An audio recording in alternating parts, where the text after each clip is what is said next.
People only laugh while the price is low. The first bid came between the soup course and the roast pheasant.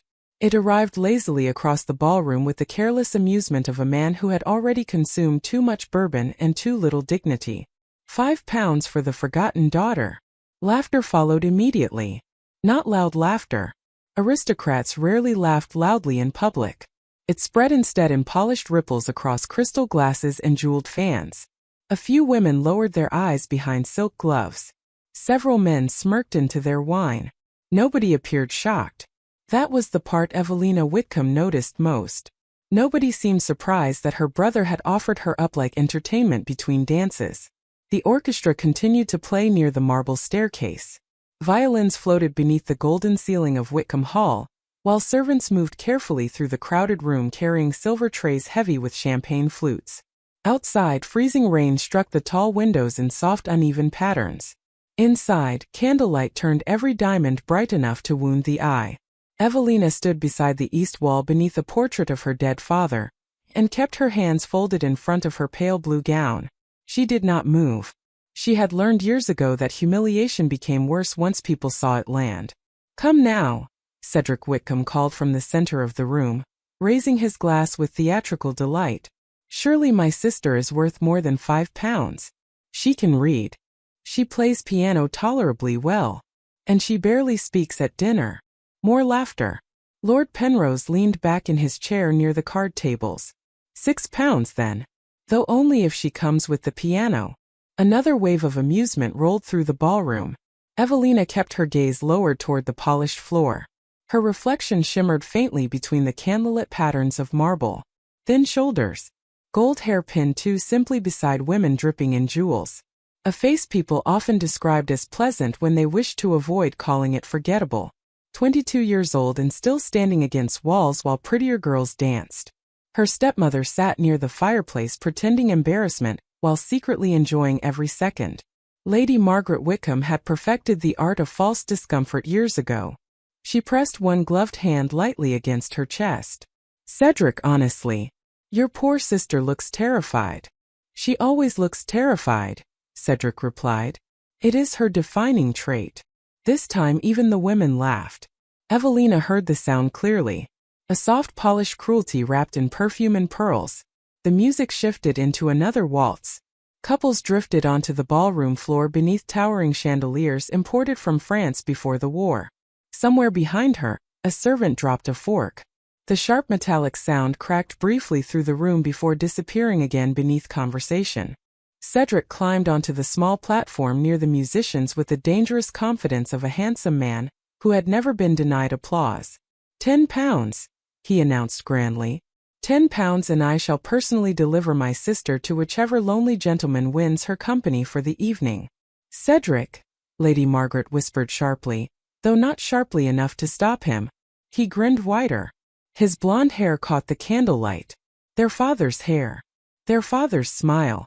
Sometimes that resemblance hurt more than the insults. Evelina finally lifted her eyes.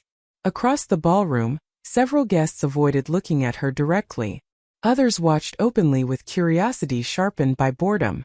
London society loved cruelty when served elegantly. She wondered briefly whether her father would have stopped this had he lived another year. The answer arrived immediately. Yes, he would have stopped it before the first joke formed. The realization hollowed something quietly inside her chest. 15, another voice called. Only because she looks as though she might faint if left standing there any longer. More laughter. Cedric raised his glass toward the bidder in salute. Excellent. £15. Do I hear 20? Evelina felt her fingers tighten against the fabric of her skirts. Not enough to wrinkle them. Never enough for anyone else to notice. Just enough for her nails to press lightly into her palms beneath the silk. The orchestra continued without hesitation. A violinist near the front looked deeply uncomfortable. He still played every note perfectly. That, more than anything, felt like London. Beauty continuing politely while someone quietly shattered nearby. 20. The voice came from the rear entrance of the ballroom. Low. Calm. Male. Every sound inside Whitcomb Hall stopped at once. Even the orchestra faltered into silence. Heads turned together toward the doorway beneath the second-floor gallery. A tall man stood there removing black leather gloves one finger at a time while rainwater darkened the shoulders of his coat. Duke Lucien Ravenshade rarely attended social gatherings. Half the room looked genuinely startled simply to see him standing there. The other half looked afraid. Evelina had never seen him before. She knew his reputation, of course. Everyone did. The Duke of Ravenshade owned enormous estates in the north and spent most of his life far from London. Rumors followed him constantly. Some said he had once fought a duel over an insult and never blinked while the other man aimed a pistol at his heart. Others claimed he kept his manor closed through winter because he disliked visitors enough to avoid society entirely for months at a time. Children apparently cried when he walked into church. Women lowered their voices when speaking his name. None of the stories prepared her for the man himself. Lucien Ravenshade moved with the stillness of someone entirely accustomed to command. Dark hair brushed slightly damp across his forehead from the rain outside. Black evening coat perfectly tailored across broad shoulders. Gray eyes colder than the storm striking the windows behind him. Not handsome in the soft charming way London preferred. He looked carved instead. Precise. Controlled. Dangerous in the way deep water was dangerous. Cedric recovered first. Your Grace. He laughed nervously while stepping down from the musician's platform. I did not expect you this evening. Clearly. Lucien handed his gloves to a servant without taking his eyes off the center of the room. Silence stretched again. Evelina became aware of her own breathing. Slow. Careful. Measured enough to hide the strange pressure building beneath her ribs. The Duke's gaze shifted once. Only once. It landed on her face for perhaps 2 seconds before returning to Cedric. Yet something about those 2 seconds felt wrong. Not admiration. Not curiosity. Recognition. The sensation vanished immediately, leaving only cold confusion behind. Cedric forced another smile. I trust you understood this was merely entertainment. Did I? Lucien asked quietly. Nobody answered. Rain tapped harder against the tall windows. One candle near the west wall flickered violently before steadying again. The Duke stepped farther into the ballroom. Conversations dissolved completely in his wake. 20 pounds, he repeated. Though I confess I was under the impression the bidding had not closed. Lord Penrose gave an awkward laugh. Surely your Grace is joking. Lucien looked at him. The older lord immediately stopped smiling. 40, Lucien said. A woman near the fireplace inhaled sharply. Cedric blinked twice. Your Grace, he began carefully. There truly is no need. 50. The room froze again. Evelina felt heat rise suddenly beneath her skin despite the cold ballroom air. Her pulse began striking unevenly beneath her throat. She stared at the Duke without meaning to. He did not look at her now. His attention remained entirely fixed on her brother. I believe, Lucien said evenly, that your sister was being offered publicly. Was she not? Cedric swallowed. Well, not literally. Then you should not have named a price. The words landed softly. That softness made them worse. Cedric attempted another laugh, but it collapsed halfway through. Several guests suddenly seemed fascinated by their champagne glasses. Nobody moved. Nobody intervened. Aristocrats loved spectacle until the spectacle turned dangerous. Lucien reached into his coat and withdrew a folded document. Not cash. A bank draft. Even from across the ballroom, Evelina recognized the heavy cream paper stamped with the Ravenshade seal. The Duke handed it calmly to a nearby servant. Deliver that to Mr. Whitcomb. The servant hesitated only briefly before obeying. Cedric unfolded the paper with visible confusion. The color drained from his face almost instantly. This is double my family's annual income, he whispered. Lucien finally looked at Evelina again. Then perhaps your sister was undervalued. Nobody laughed this time. The ballroom had become so silent Evelina could hear rainwater sliding down the windows in thin uneven streams. Her brother stared down at the draft as though it might burst into flames. Lady Margaret stood abruptly near the fireplace. Your Grace, she said tightly, this misunderstanding has gone far enough. Lucien turned toward her with slow deliberate calm. Has it? She faltered. Evelina noticed it immediately. Everybody noticed it. Lady Margaret Whitcomb intimidated nearly everyone in London society. Yet beneath the Duke's attention, she suddenly looked uncertain. Frightened even. Strange. Very strange. Lucian's gaze drifted briefly toward the massive portrait hanging above the ballroom staircase. Evelina's dead father stared down over the crowd in oil-painted silence. Something unreadable passed across the Duke's expression before disappearing again. "I will take Miss Whitcomb home now," he said. Cedric looked up sharply. "Home? Ravenshade Manor." The word struck the room like another crack of thunder. Evelina felt her breath stop entirely. Lady Margaret stepped forward too quickly. No, every eye turned toward her. She froze after realizing what she had revealed. Lucian noticed. Of course he noticed. His eyes narrowed almost imperceptibly. "No," he repeated softly.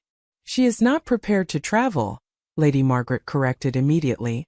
"Surely arrangements can be discussed tomorrow." "No," Lucian said this time. Just one word. Flat. Final. Cedric glanced uneasily between his mother and the Duke. Sweat had begun forming faintly near his temples despite the cold room. Evelina saw it clearly. For the first time all evening, her humiliation loosened beneath something else. Confusion. Why were they afraid? Lucian crossed the ballroom slowly until he stood directly before her. Up close, he smelled faintly of rain and cedarwood and winter air.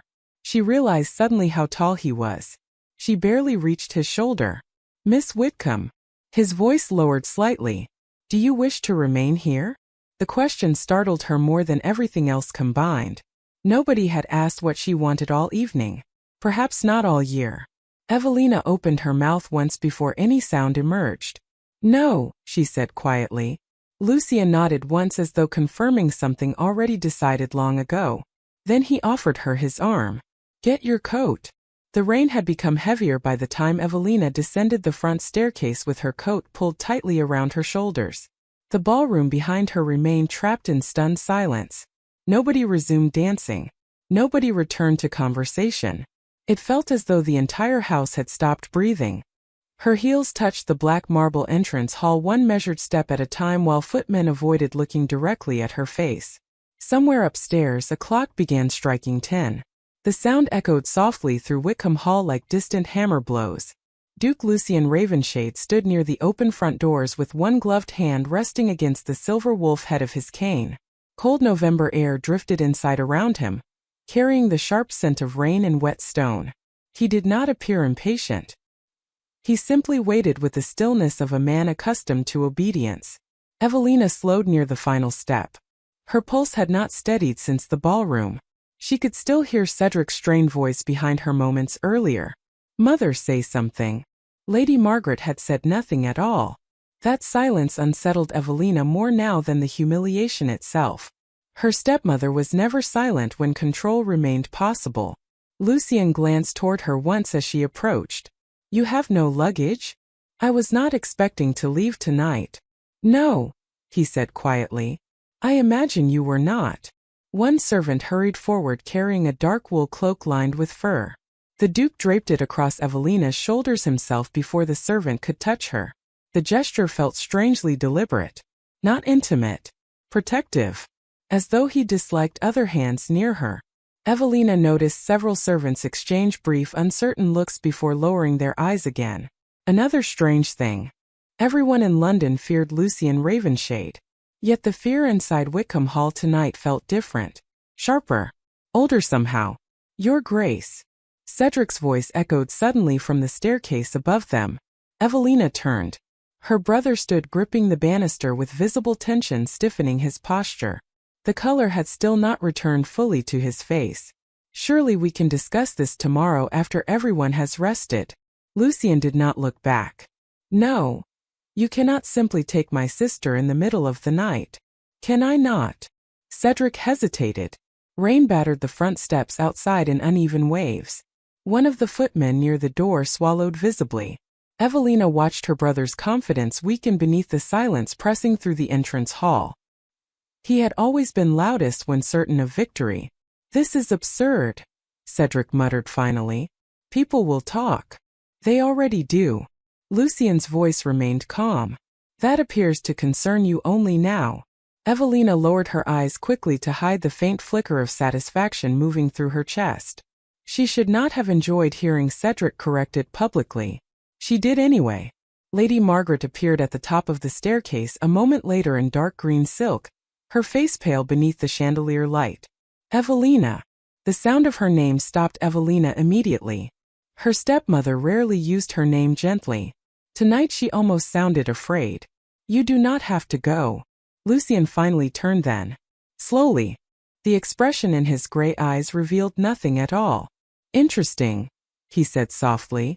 A quarter-hour ago your family was willing to auction her beside the orchestra. Lady Margaret's fingers tightened against the banister. That was a misunderstanding. No, Lucien replied. It was not. Silence spread again. Evelina became suddenly aware of how cold her hands felt beneath the fur-lined cloak. She looked toward Lady Margaret carefully. Why are you frightened? The question escaped before she could stop it. Her stepmother's expression changed instantly. Not shock. Panic. Tiny. Barely visible. Gone almost immediately.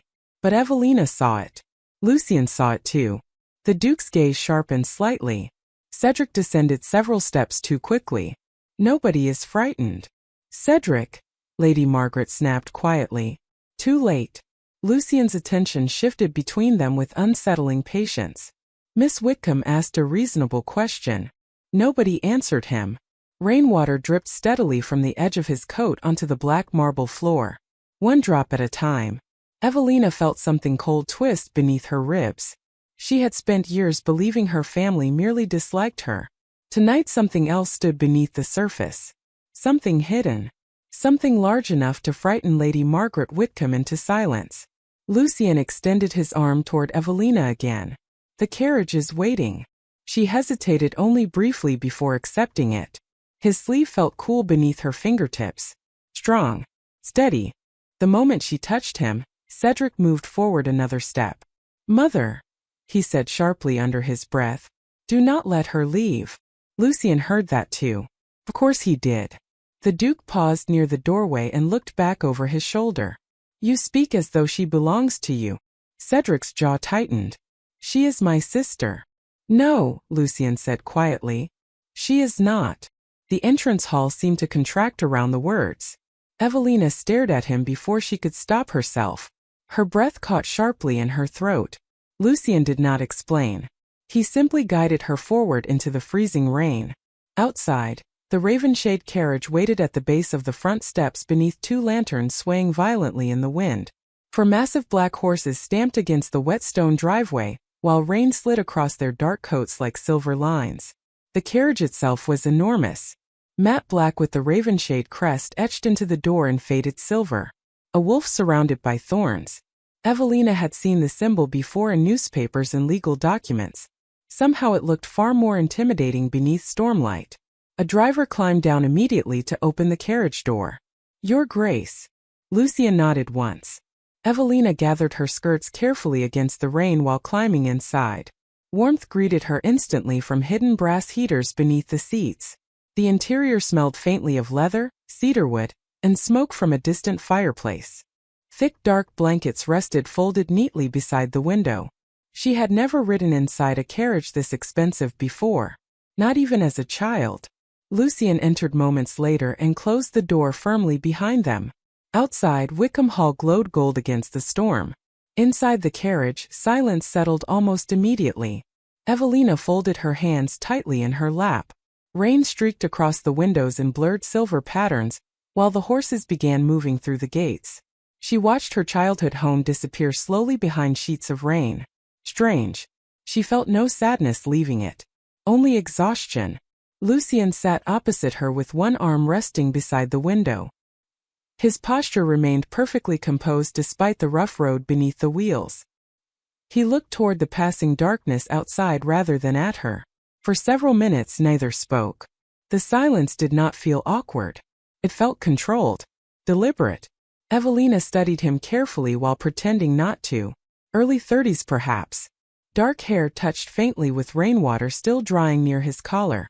Long fingers resting motionless against black leather gloves. A faint scar disappeared beneath the edge of his jaw near the collar of his coat. Not a fashionable scar from fencing lessons. Something older. Real. He noticed her watching eventually. You have questions? She looked away immediately. Yes. Ask them. Evelina hesitated. Too many questions pressed against her thoughts at once. Why did her family panic when he arrived? Why did he say she was not Cedric's sister? Why had he paid an impossible amount of money for a woman London barely noticed? In the end, only one question escaped first. Why me? Lucien's expression did not change. That is not the first question you should be asking. Then what is? Lightning flashed briefly outside the carriage windows, illuminating the sharp angles of his face in cold white light. You should ask, he said quietly, why your family was so desperate to keep you away from Ravenshade Manor. Evelina felt her stomach tighten. I do not understand. No, his gaze returned toward the storm outside. You do not. The carriage rolled onward through rain-soaked London streets. Gas lamps blurred gold through the windows while distant church bells echoed somewhere beyond the storm. Evelina pressed her fingers lightly together beneath the blanket draped across her lap. You said something strange inside the hall. Lucien remained silent. You told Cedric I was not his sister. I said you did not belong to him. That is not the same thing. No, another silence followed. Longer this time. Evelina watched his reflection faintly in the rain-streaked glass opposite her. Calm. Controlled. Impossible to read. Did you know my father? She asked finally. For the first time since leaving Whitcomb Hall, something shifted behind Lucien's eyes. Small. Quick. Gone almost instantly. Yes. Her pulse stumbled unevenly. How? He studied her quietly for several seconds before answering. Did they ever tell you how your father died? Evelina frowned. A fever. No, the single word settled heavily inside the carriage. Your father did not die from a fever. Rain hammered harder against the roof overhead. Evelina stared at him without blinking. Her breath slowed, then stopped entirely. Lucien looked directly at her now, his voice lower than before. And before tonight ends, Miss Whitcomb, you are going to understand why your family spent 12 years lying to you. Evelina did not speak again for nearly 20 minutes. The carriage continued north through rain-soaked streets while London blurred beyond the windows in streaks of gold and black. Her reflection trembled faintly in the glass each time the wheels struck uneven stone. Across from her, Lucien Ravenshade remained motionless beneath the dim carriage lantern. Calm. Patient. As though silence did not inconvenience him in the slightest. Evelina pressed one hand lightly against the blanket across her lap to steady herself. Her father did not die from a fever. The sentence repeated through her thoughts again and again without settling into anything she could understand. She remembered the official story clearly. Everyone in the house had spoken of a sudden illness. A weak heart. Winter complications. Cedric had cried at the funeral. Lady Margaret had worn black for an entire year. Evelina herself had stood beside the grave at 10 years old holding white roses while snow collected silently across the cemetery hills. Had all of it been a lie? The realization made her stomach tighten painfully. You are pale. Lucien's voice cut softly through the darkness. Evelina looked toward him. You tell me my father's death was false and then say nothing else. I did not say it was false. You implied it. No, his gray eyes remained steady on hers. I implied the story was incomplete. Evelina exhaled slowly through her nose. That is a cruel distinction. Something unreadable shifted briefly across his face. Regret perhaps. Or recognition. It vanished before she could identify it clearly. Cruelty, Lucien said quietly, is allowing someone to live inside a lie because the truth is inconvenient. Rain struck harder against the carriage roof. Outside, thunder rolled somewhere far beyond the city. Evelina turned toward the window again. Did my father know you? Yes. Well enough to trust you? Lucien answered immediately. Yes. Then why was I never told your name? This time he did not respond at once. The pause itself became an answer.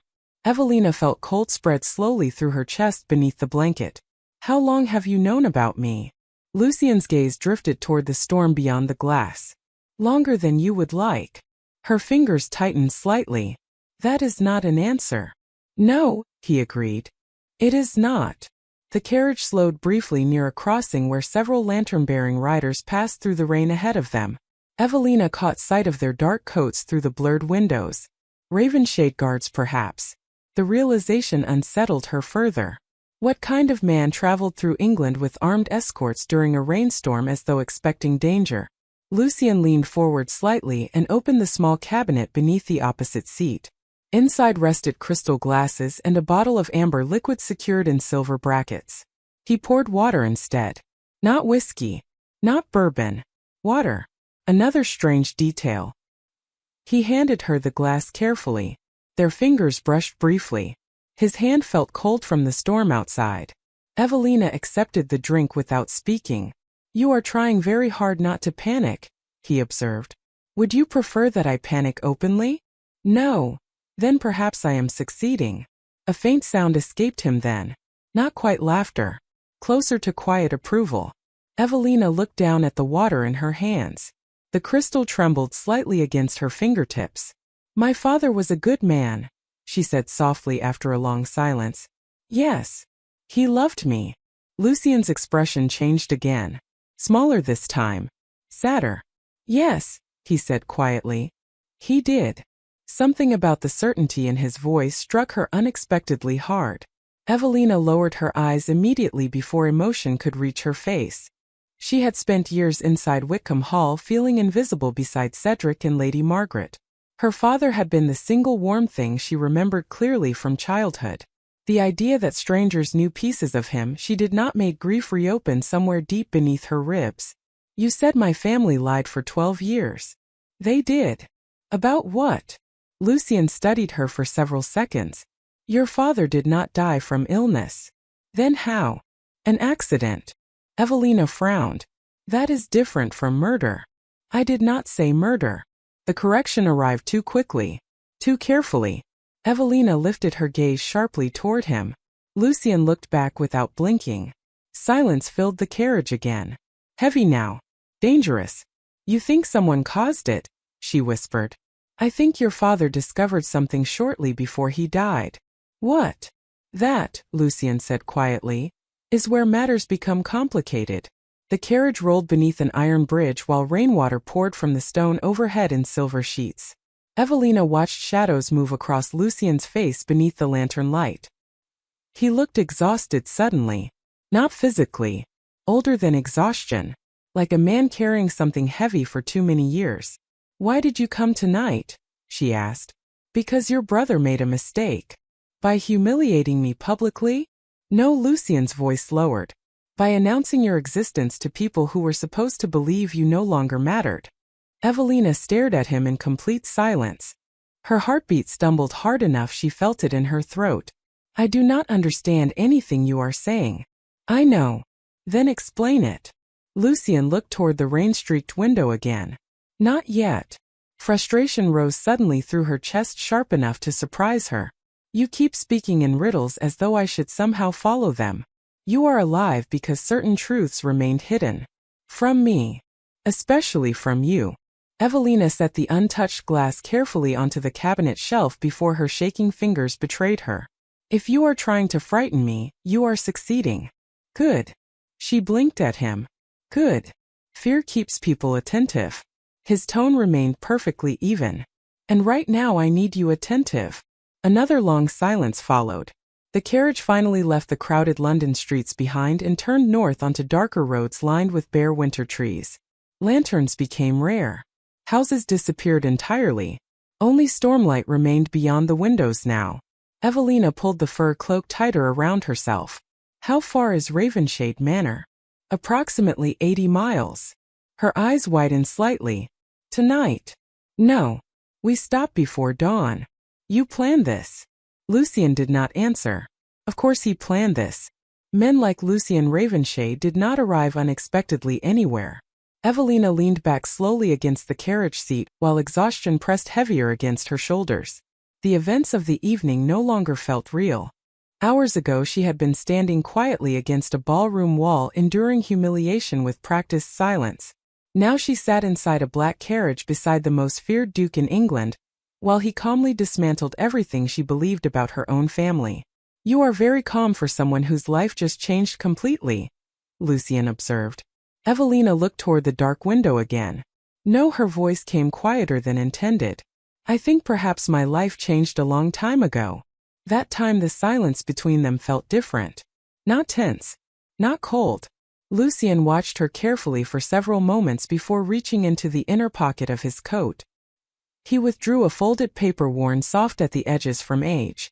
Evelina noticed immediately how carefully he handled it. The Duke held the document in his hand without offering it yet. "There is something else you should know before we reach Ravenshade." Her pulse quickened again.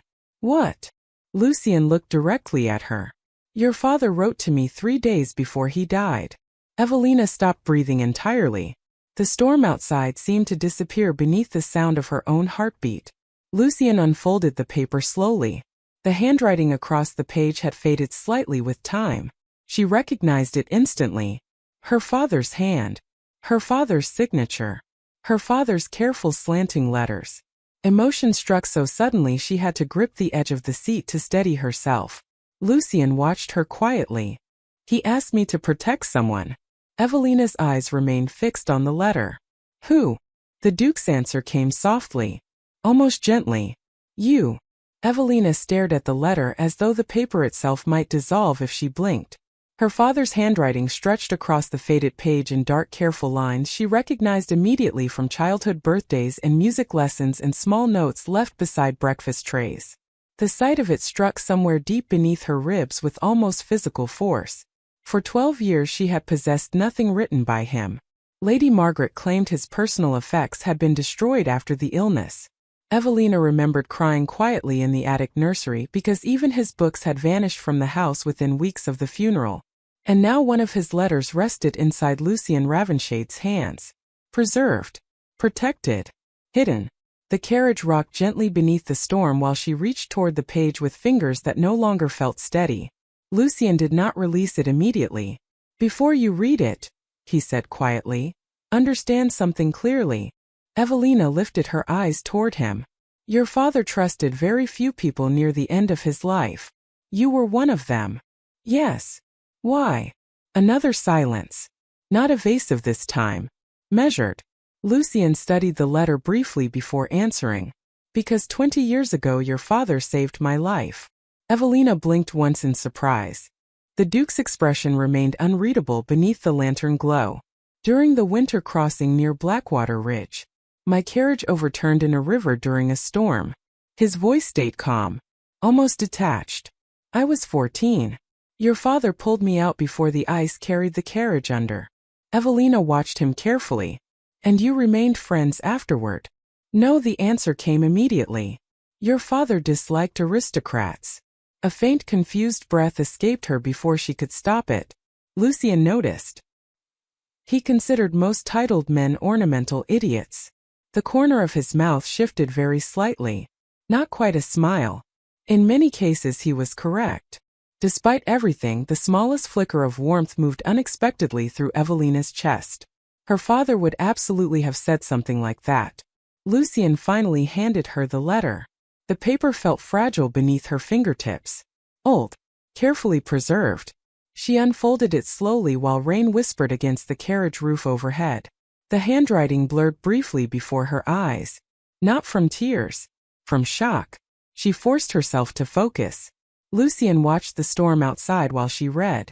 "Lucien, if this letter reaches you, matters have already gone farther than I hoped they would. I do not know whom to trust inside my own house anymore. Margaret watches everything. Cedric repeats what he hears. I believe certain records were discovered before I could remove them. If anything happens to me, you must make certain Evelina never learns the truth until it becomes absolutely necessary. She is safer ignorant than informed. If they understand what she represents, they will use her exactly as they used her mother. Protect her from Wickham Hall if you can. And if you cannot, then God forgive us both for what follows. Thomas Whitcomb." Evelina stopped reading halfway through the final line. The carriage suddenly felt too small around her. Too warm. Her hands trembled once before she tightened them against the paper hard enough to steady them again. "My mother," she whispered. What does that mean? Lucian remained silent. What happened to my mother? The Duke looked toward her finally. You were told she died during childbirth. Yes. That was also incomplete. Evelina lowered the letter slowly into her lap. Her breathing became painfully careful. One inhale at a time. One controlled breath after another. How many lies are there? Lucian's gaze did not soften. More than you are prepared for tonight. Thunder rolled somewhere far across the countryside. The horses slowed slightly as the road narrowed through thick woods blackened by rain and winter darkness. Evelina stared down at the letter again. One sentence repeated itself louder than the others. Protect her from Whitcomb Hall. You knew all of this for years, she said quietly. Yes. And you did nothing. Lucian accepted the accusation without reacting. Your father requested distance unless circumstances changed. Circumstances changed tonight? Yes. Because Cedric humiliated me at a party? Because your brother announced publicly that you were available to be claimed. Evelina looked up sharply. The phrasing unsettled her immediately. Claimed.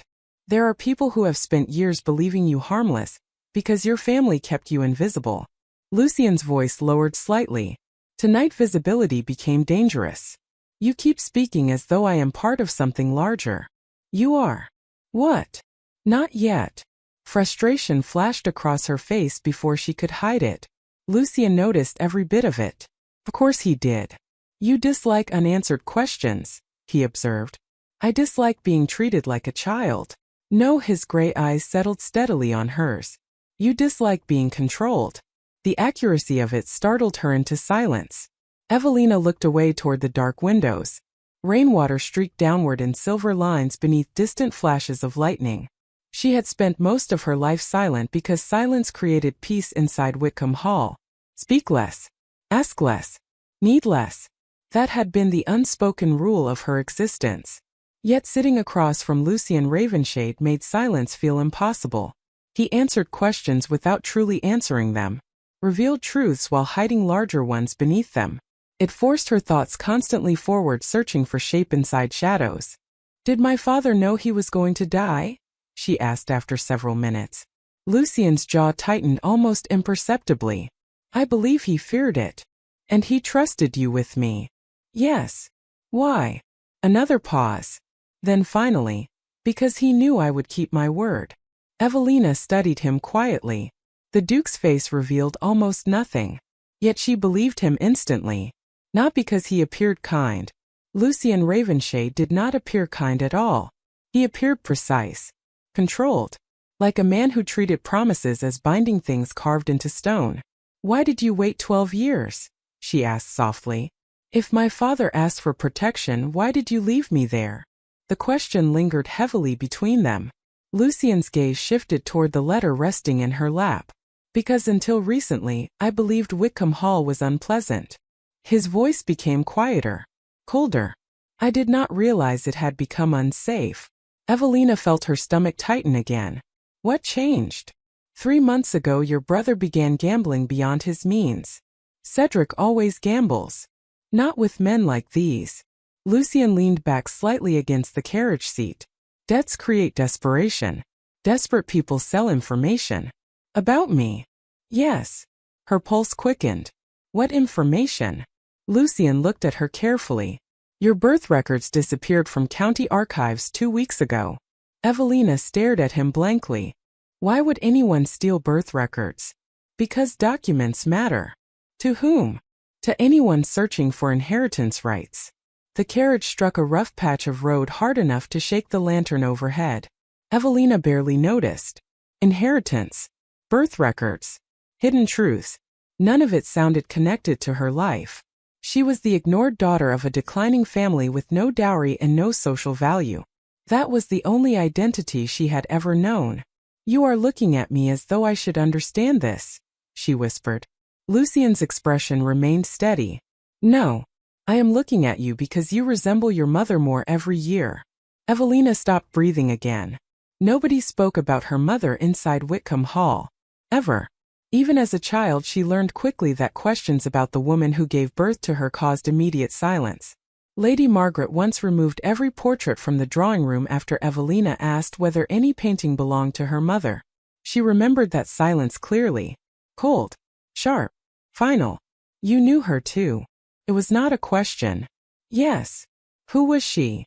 Lucian looked toward the storm-dark woods outside before answering. A woman your father loved enough to destroy his life for. Evelina lowered her eyes immediately. Something painful moved through her chest too quickly to name. And what happened to her? Lucian's hand tightened once against the silver wolf head of his cane. The first visible crack in his composure since leaving London. That, he said quietly, is the reason you cannot return to Whitcomb Hall. Silence filled the carriage again. Heavy now. Permanent somehow. Evelina looked down at her father's letter resting against her trembling hands. Protect her from Whitcomb Hall if you can. For the first time that sentence no longer sounded dramatic. It sounded terrified. Outside, the storm deepened across the dark northern road while the black Ravenshade carriage carried her farther and farther away from the only life she had ever known. They stopped shortly before dawn at an inn buried deep within the northern countryside where the rain finally weakened into cold drifting mist. Evelina woke slowly to the sound of horses stamping outside, and the low murmur of male voices beyond the carriage walls. For several disoriented seconds she did not recognize anything around her. Dark leather seats. Lantern light burned low overhead. Heavy blankets draped across her lap. Then memory returned all at once. Whitcomb Hall. The ballroom. Her father's letter. Lucian Ravenshade watching her from across the carriage with unreadable gray eyes. She straightened too quickly and felt stiffness pull through her shoulders and neck. Sometime during the night she had fallen asleep leaning against the carriage wall without realizing it. Embarrassment warmed her face faintly. Lucian sat opposite her exactly as before. Awake. Perfectly composed. A book rested closed in one hand while rainwater still glistened faintly along the edges of his dark coat. He looked as though he had not slept at all. You should have woken me. Her voice came softer from exhaustion. Why? Because I was not supposed to sleep. You were exhausted. He looked briefly toward the fogged carriage windows. And unlike you, I am accustomed to overnight travel. Evelina pulled the blanket carefully aside and glanced toward the pale gray light beginning to appear beyond the glass. Dawn. Somehow the arrival of morning made everything feel stranger rather than clearer. Where are we? Approximately 40 miles north of London. You measure distances precisely. Precision prevents mistakes. The answer sounded automatic. Practiced. Evelina studied him quietly while adjusting the sleeves of her coat. She noticed small details more clearly now beneath the weak morning light. Faint shadows beneath his eyes. A thin white scar disappearing beneath the edge of his collar. Hands too steady for a man who slept little. Did you read all night? She asked, nodding toward the book. Lucian glanced at it once. No. Then why carry it? People are less inclined to ask questions when they believe you are occupied. The honesty of it surprised her into the smallest breath of reluctant amusement. Lucian noticed immediately. Not the amusement itself.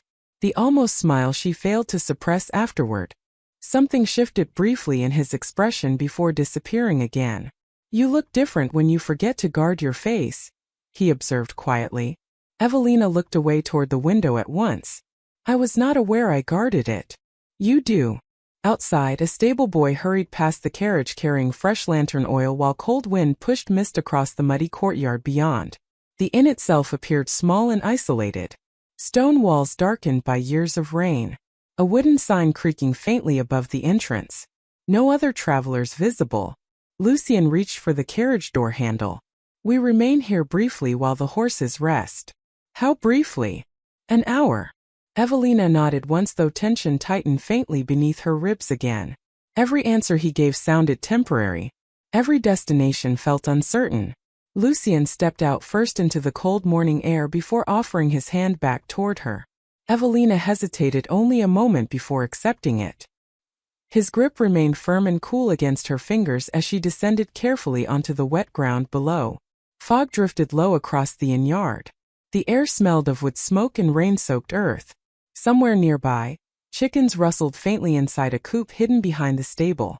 After the suffocating elegance of Whitcomb Hall, The simplicity of the place felt strangely comforting. No chandeliers. No gossip. No polished cruelty disguised as manners. Just cold air and tired horses and the distant crackling of firelight through narrow windows.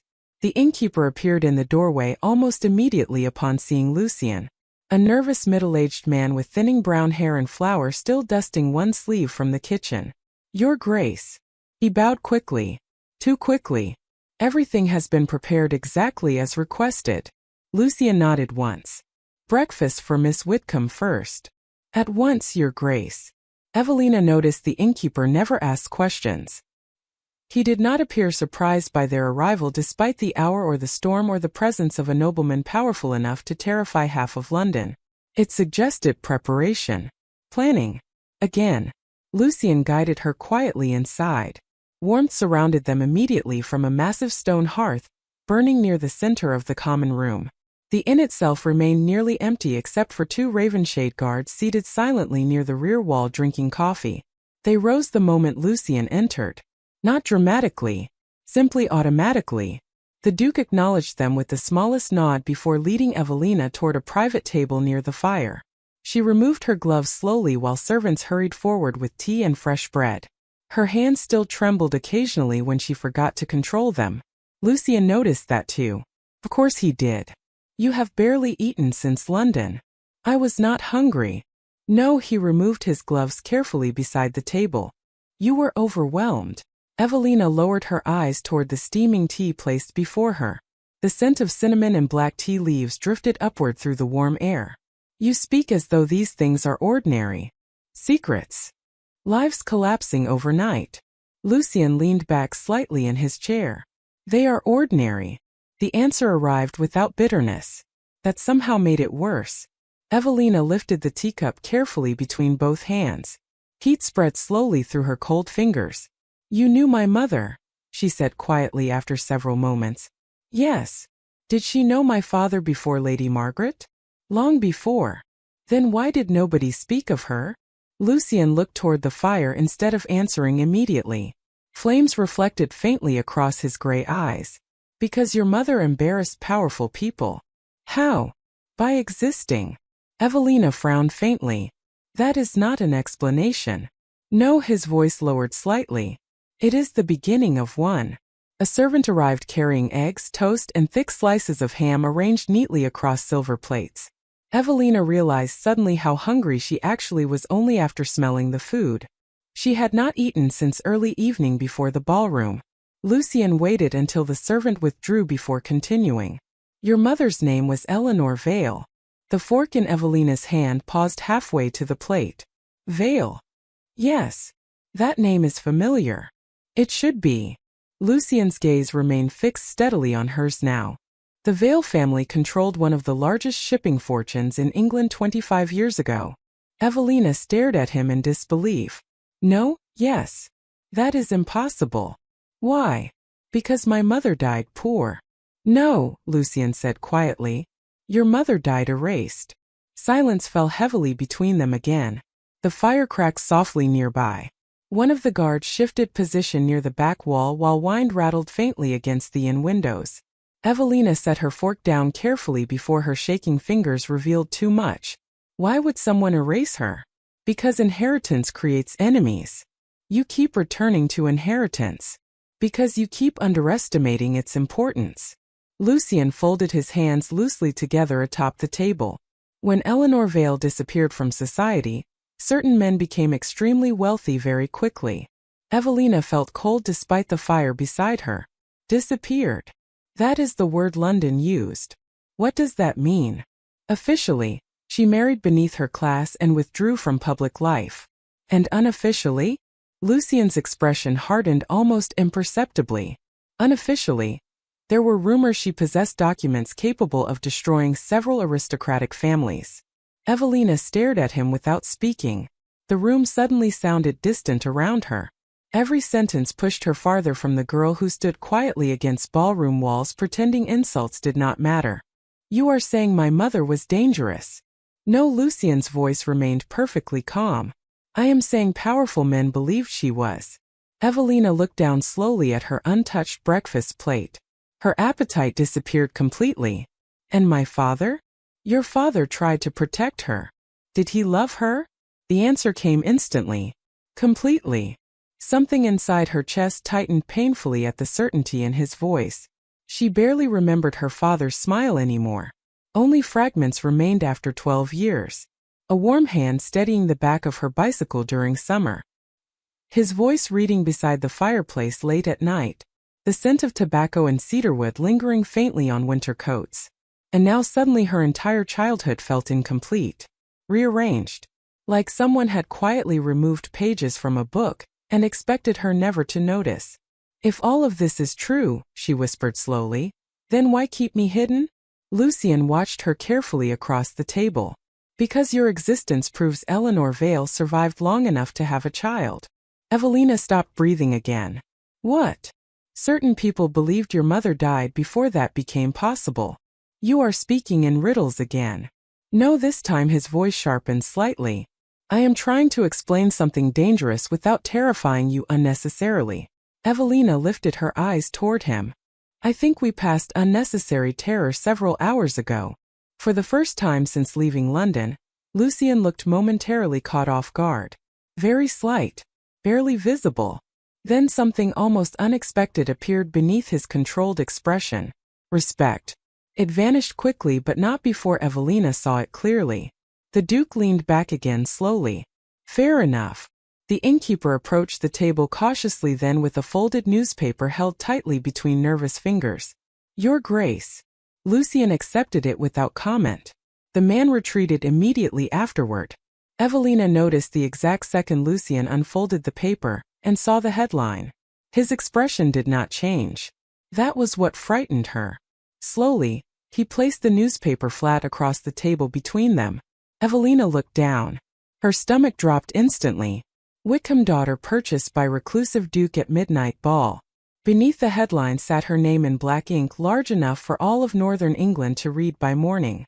And beneath that, even worse, another line. Rumors suggest Duke Ravenshade intends immediate marriage.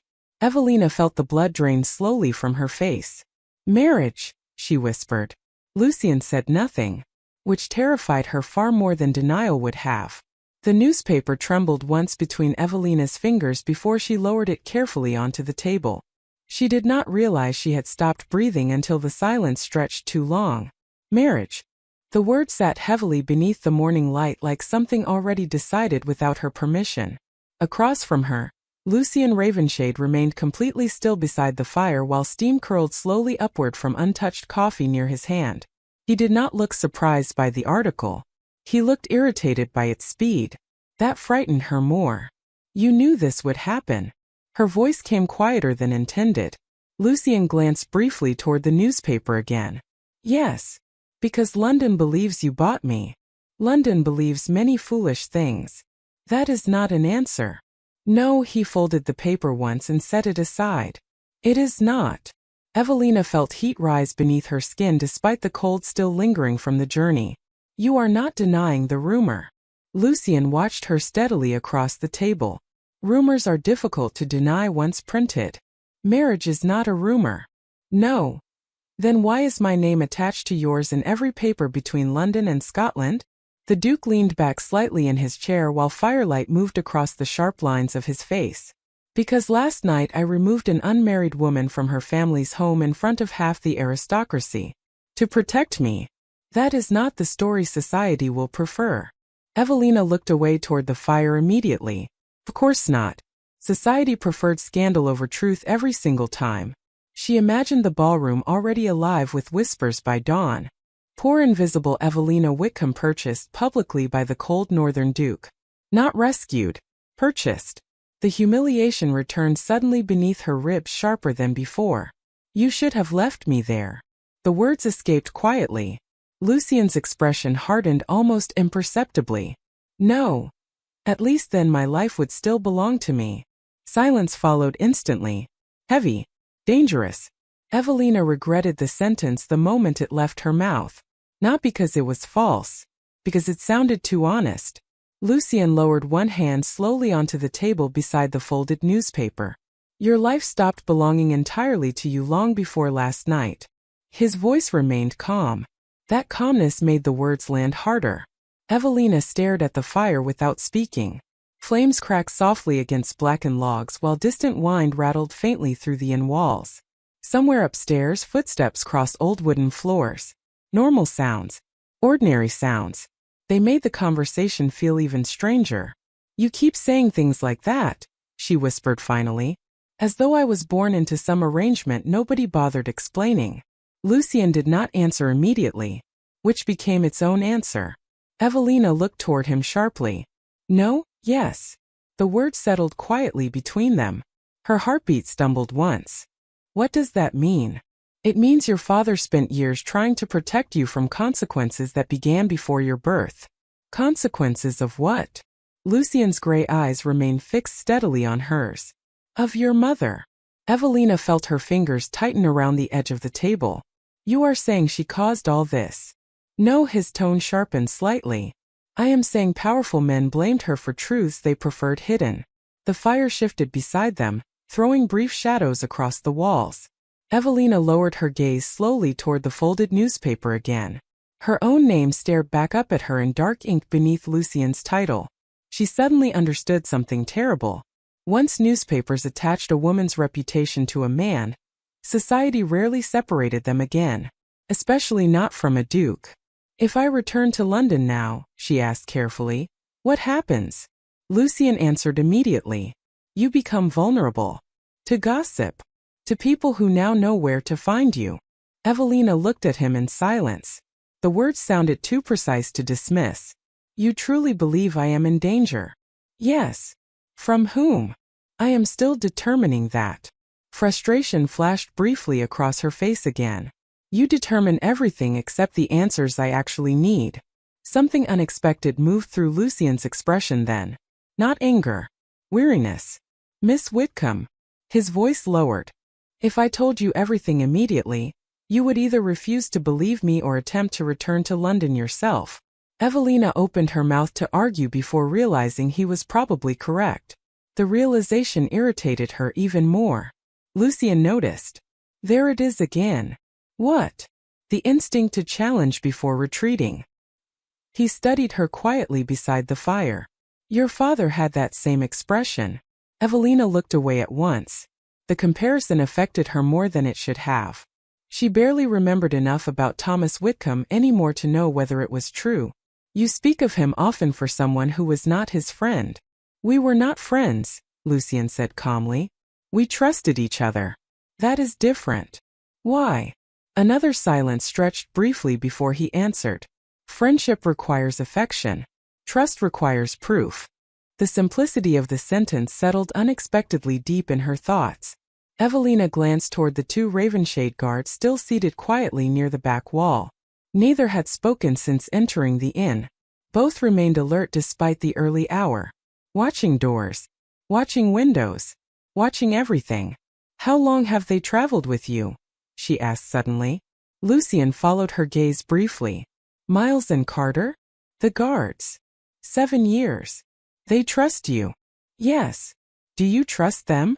"With my life." Evelina absorbed that quietly. Men like Lucien Ravenshade did not strike her as trusting easily.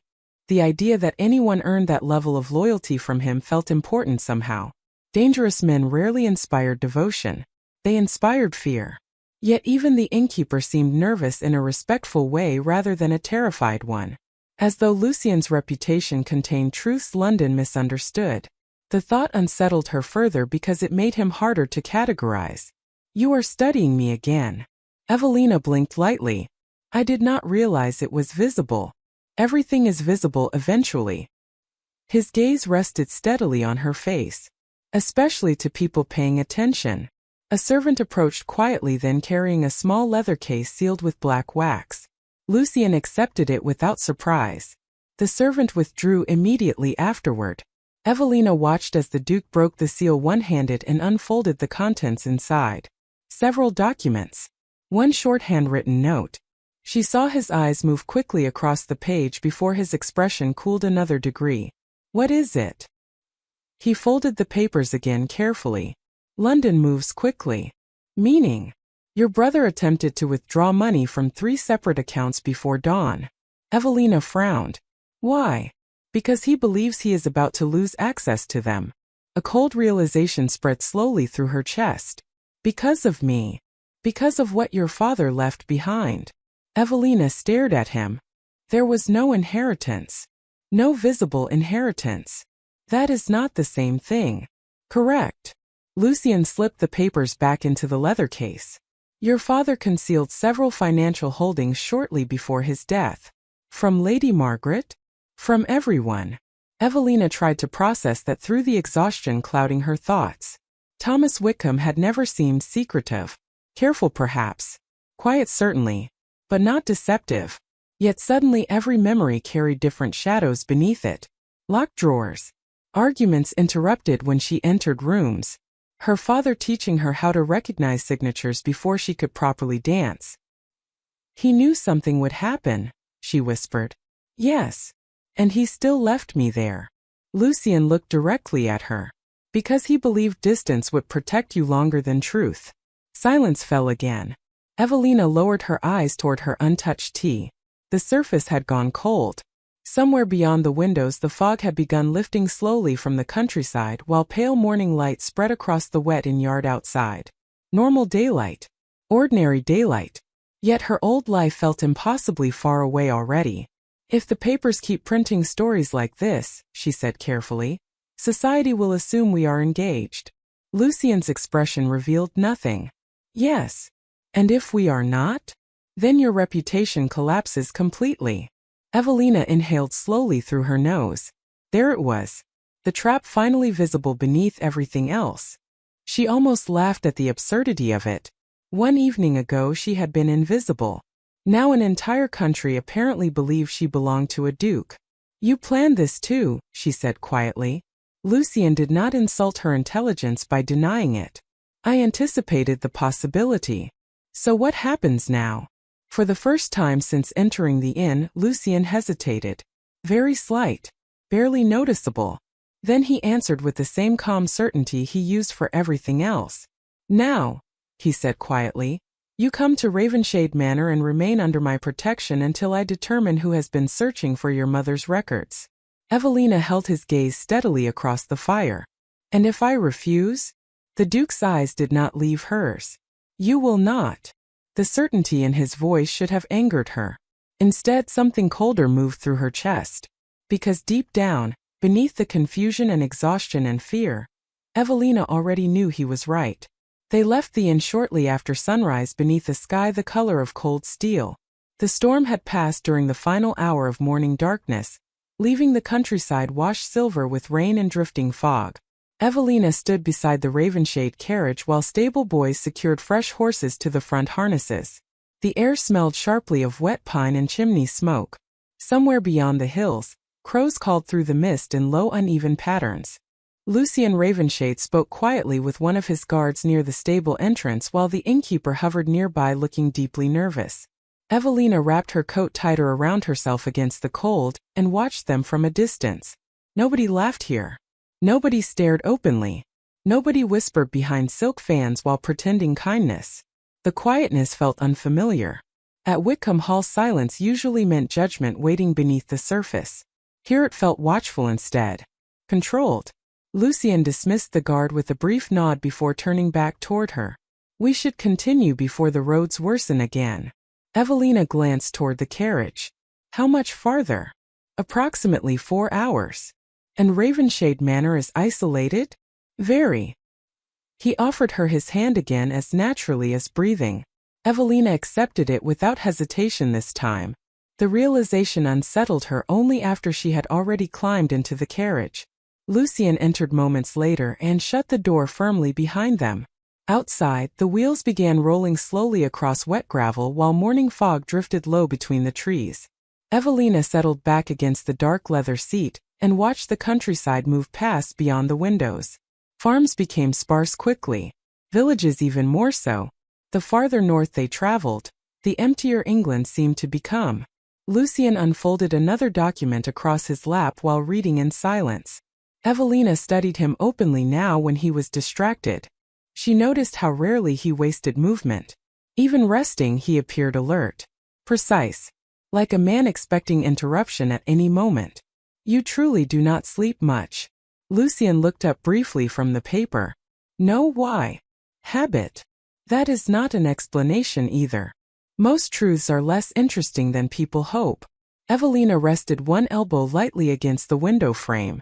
And are yours? Unfortunately. A faint breath escaped her before she could stop it. Not laughter exactly. Closer to surprise. Lucien's eyes lifted toward her again. You are doing it more often now. What? Forgetting to look unhappy. Evelina looked toward the passing trees immediately. Perhaps I am simply tired. No, his voice remained calm behind her. You are beginning to ask questions instead of endure them. The words settled strangely deep inside her chest. She did not answer. As he was right. For years she endured things quietly because resistance changed nothing inside Whitcomb Hall. Silence kept peace. Silence kept survival manageable. Yet Lucien spoke to her as though answers belonged to her naturally. As though curiosity itself was expected. Dangerous man, she thought suddenly. Not because he frightened rooms into silence. Because he made silence difficult to maintain. The carriage continued north through dense stretches of pine forest darkened by lingering rain. Evelina eventually glanced back toward the papers resting in his hands. More messages from London? Yes. Bad ones. Predictable ones. He folded the document once before setting it aside. Your brother is attempting to locate us. How? Money purchases information. Will he succeed? No, the certainty arrived instantly. Evelina frowned slightly. You sound very confident. I employ people specifically to prevent such things. That sounds expensive. It is. Silence settled briefly again. Then slowly. Do you always live this way? Lucien looked toward her. Prepared. Guarded. Something unreadable moved through his expression before disappearing again. Yes. That sounds exhausting.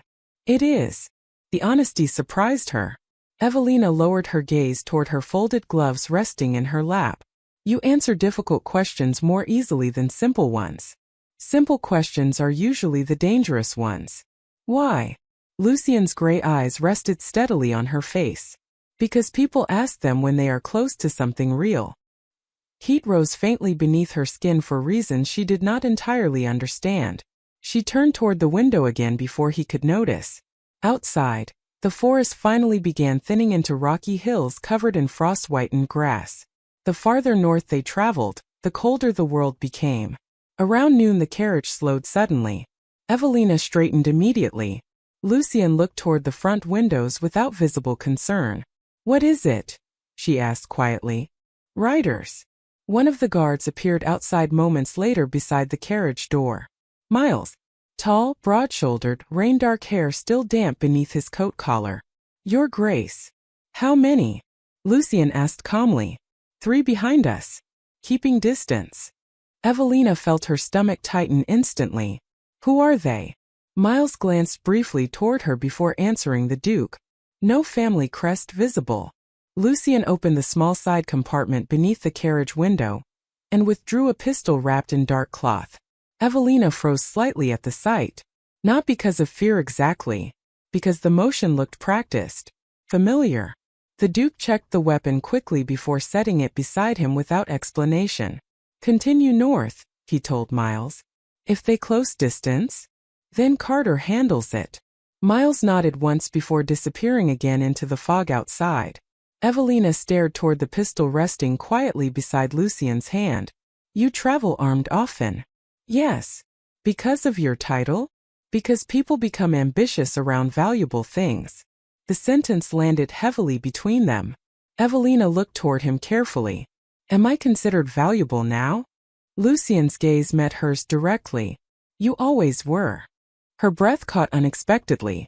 The carriage rocked forward again through the pale northern fog, while hoofbeats echoed faintly somewhere behind them in the distance. Evelina lowered her eyes quickly toward her lap. She did not know what unsettled her more. The armed riders following them through the countryside or the absolute certainty with which Lucien had spoken those 4 words. You always were. Nobody had ever said something like that to her before. Not even her father, though she knew he loved her. Whitcomb Hall taught her usefulness, quietness, proper behavior. Not value. Never value.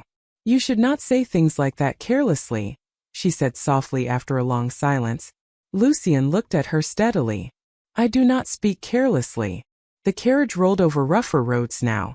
Hills rose sharply on either side while dark cliffs appeared faintly through the fog ahead. The landscape itself seemed harsher here. Older somehow. Evelina noticed one hand resting unconsciously against the folded letter, still hidden inside her coat pocket. Her father's handwriting remained pressed close against her heart through layers of fabric. Protect her from Whitcomb Hall if you can. She wondered suddenly whether Thomas Whitcomb knew all along that Lucian Ravenshade would eventually come for her himself. The thought felt impossible. Yet nothing about the last 12 hours felt possible anymore. Did my father trust you more than he trusted himself? She asked quietly. Lucian's expression shifted slightly at the question. No. Then why leave me to you? The Duke looked toward the distant cliffs outside before answering. Because your father believed I would survive long enough to keep my promises. Evelina absorbed that silently. It sounded less like arrogance and more like experience. Dangerous experience. Another hour passed before the carriage finally slowed again near the crest of a high northern ridge. Lucian looked toward the window opposite her. We are close. Evelina leaned slightly toward the glass. At first she saw only fog moving across dark hills beneath the pale afternoon sky. Then slowly, through drifting white mist, something enormous emerged from the distance. Ravenshade Manor stood atop the cliffs like part of the mountain itself. Vast gray stone towers rose against the winter sky while narrow windows reflected cold silver light across the valley below. The manor looked ancient, severe, more fortress than home. Ivy climbed portions of the outer walls blackened by age and rain while iron gates stretched across the long winding entrance road leading upward through pine forests toward the estate. Evelina stopped breathing briefly at the sight. Lucian watched her reaction quietly. Most people find it intimidating. It looks, she whispered slowly, like something that survives storms. A strange silence followed her words. When Evelina finally looked toward him again, she realized Lucian was watching her differently now. Not coldly, not even carefully, as though she had said something unexpectedly correct. The Duke glanced once more toward Ravenshade Manor rising through the fog ahead. Yes, he said quietly. It does. The iron gates opened before the carriage reached them. Not slowly, not ceremoniously. They swung inward immediately as though the estate itself had been waiting for Lucian Ravenshade to return. Evelina watched through the window while two mounted guards stationed beside the entrance lowered their heads respectfully toward the passing carriage. Beyond them, the winding road climbed sharply through dense black pines toward the manor looming above the cliffs. Fog drifted low across the ground in pale ribbons while distant ravens circled the upper towers against the gray afternoon sky. The farther they traveled onto Ravenshade land, the quieter the world became. No villages. No passing travelers. Only forest and stone and the heavy silence of the northern hills. Lucian remained seated opposite her with one hand resting lightly against the silver wolf head of his cane. He had spoken very little since the manor first appeared through the mist. Evelina sensed the shift in him immediately. He looked calmer here. Not softer. More dangerous somehow. Like a weapon returned to familiar ground. The carriage finally curved around the final ridge and stopped before the massive front steps of Ravenshade Manor. Evelina stared upward through the window in complete silence. The estate dwarfed anything she had imagined during the journey north. Towering gray stone stretched across the cliffs in severe elegant lines darkened by centuries of rain and winter storms. Tall narrow windows reflected pale daylight like strips of silver ice. Ivy climbed portions of the outer walls while enormous black iron lanterns burned beside the entrance despite the hour. The manor did not resemble the bright decorative estates of southern aristocrats. It looked built for survival. Lucian stepped out first into the cold wind before turning back toward the carriage. Miss Whitcomb. Evelina accepted his hand again while descending carefully onto the wet stone drive. The moment her shoes touched the ground, the massive front doors of Ravenshade Manor opened. Not one servant emerged. 6. They stood in perfect silence beneath the entrance arch while an older man with silver hair stepped calmly forward down the stairs. Tall. impeccably dressed, severe enough to make most London nobles uncomfortable within seconds. Yet his expression changed the instant he looked at Evelina. Not shock exactly. Recognition. The old man stopped halfway down the steps so abruptly one of the younger servants nearly collided with him from behind. Evelina noticed immediately. So did Lucian. The Duke's gaze sharpened slightly. Hargrove. The butler recovered almost instantly and bowed deeply. Your Grace. Yet his eyes kept returning toward Evelina with visible confusion beneath his controlled posture. Everything has been prepared as requested. Good. Lucian's voice remained calm. Miss Whitcomb will remain in the East Wing. Another flicker crossed the older man's face. Stronger this time. Something dangerously close to disbelief. The East Wing, Your Grace? Yes. Silence stretched for one brief second too long. Lucian noticed. Evelina noticed. Hargrove lowered his head immediately afterward. Of course. The servant stepped aside as Lucian guided Evelina toward the entrance. Cold wind pulled at her coat while ravens called somewhere high above the towers. The moment she crossed the threshold into Ravenshade Manor, warmth surrounded her from massive stone fireplaces burning throughout the entrance hall. Evelina stopped instinctively beneath the enormous ceiling overhead. The interior of the manor looked even older than the exterior. Dark polished floors reflected firelight beneath towering archways lined with portraits centuries old. Massive chandeliers hung above carved black staircases sweeping upward toward shadowed upper floors. The air smelled faintly of cedarwood, smoke, and old books. Not neglected. Preserved. As though every stone inside the manor carried memory. Good God! Evelina whispered softly before she could stop herself. Lucian glanced toward her briefly. Most people say something similar. Her footsteps echoed faintly across the marble while servants moved quietly through distant corridors carrying fresh linens and silver trays. Yet despite the size of the estate, the manor did not feel crowded. It felt controlled. Ordered carefully beneath invisible rules everyone understood except her. Hargrove approached again with perfect posture restored.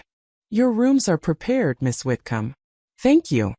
The butler hesitated almost imperceptibly before speaking again. If I may say so. His voice lowered slightly. You are very welcome here. Evelina blinked lightly in surprise. Before she could answer, Lucian's gaze shifted sharply toward the older man. Not hostile. Watchful.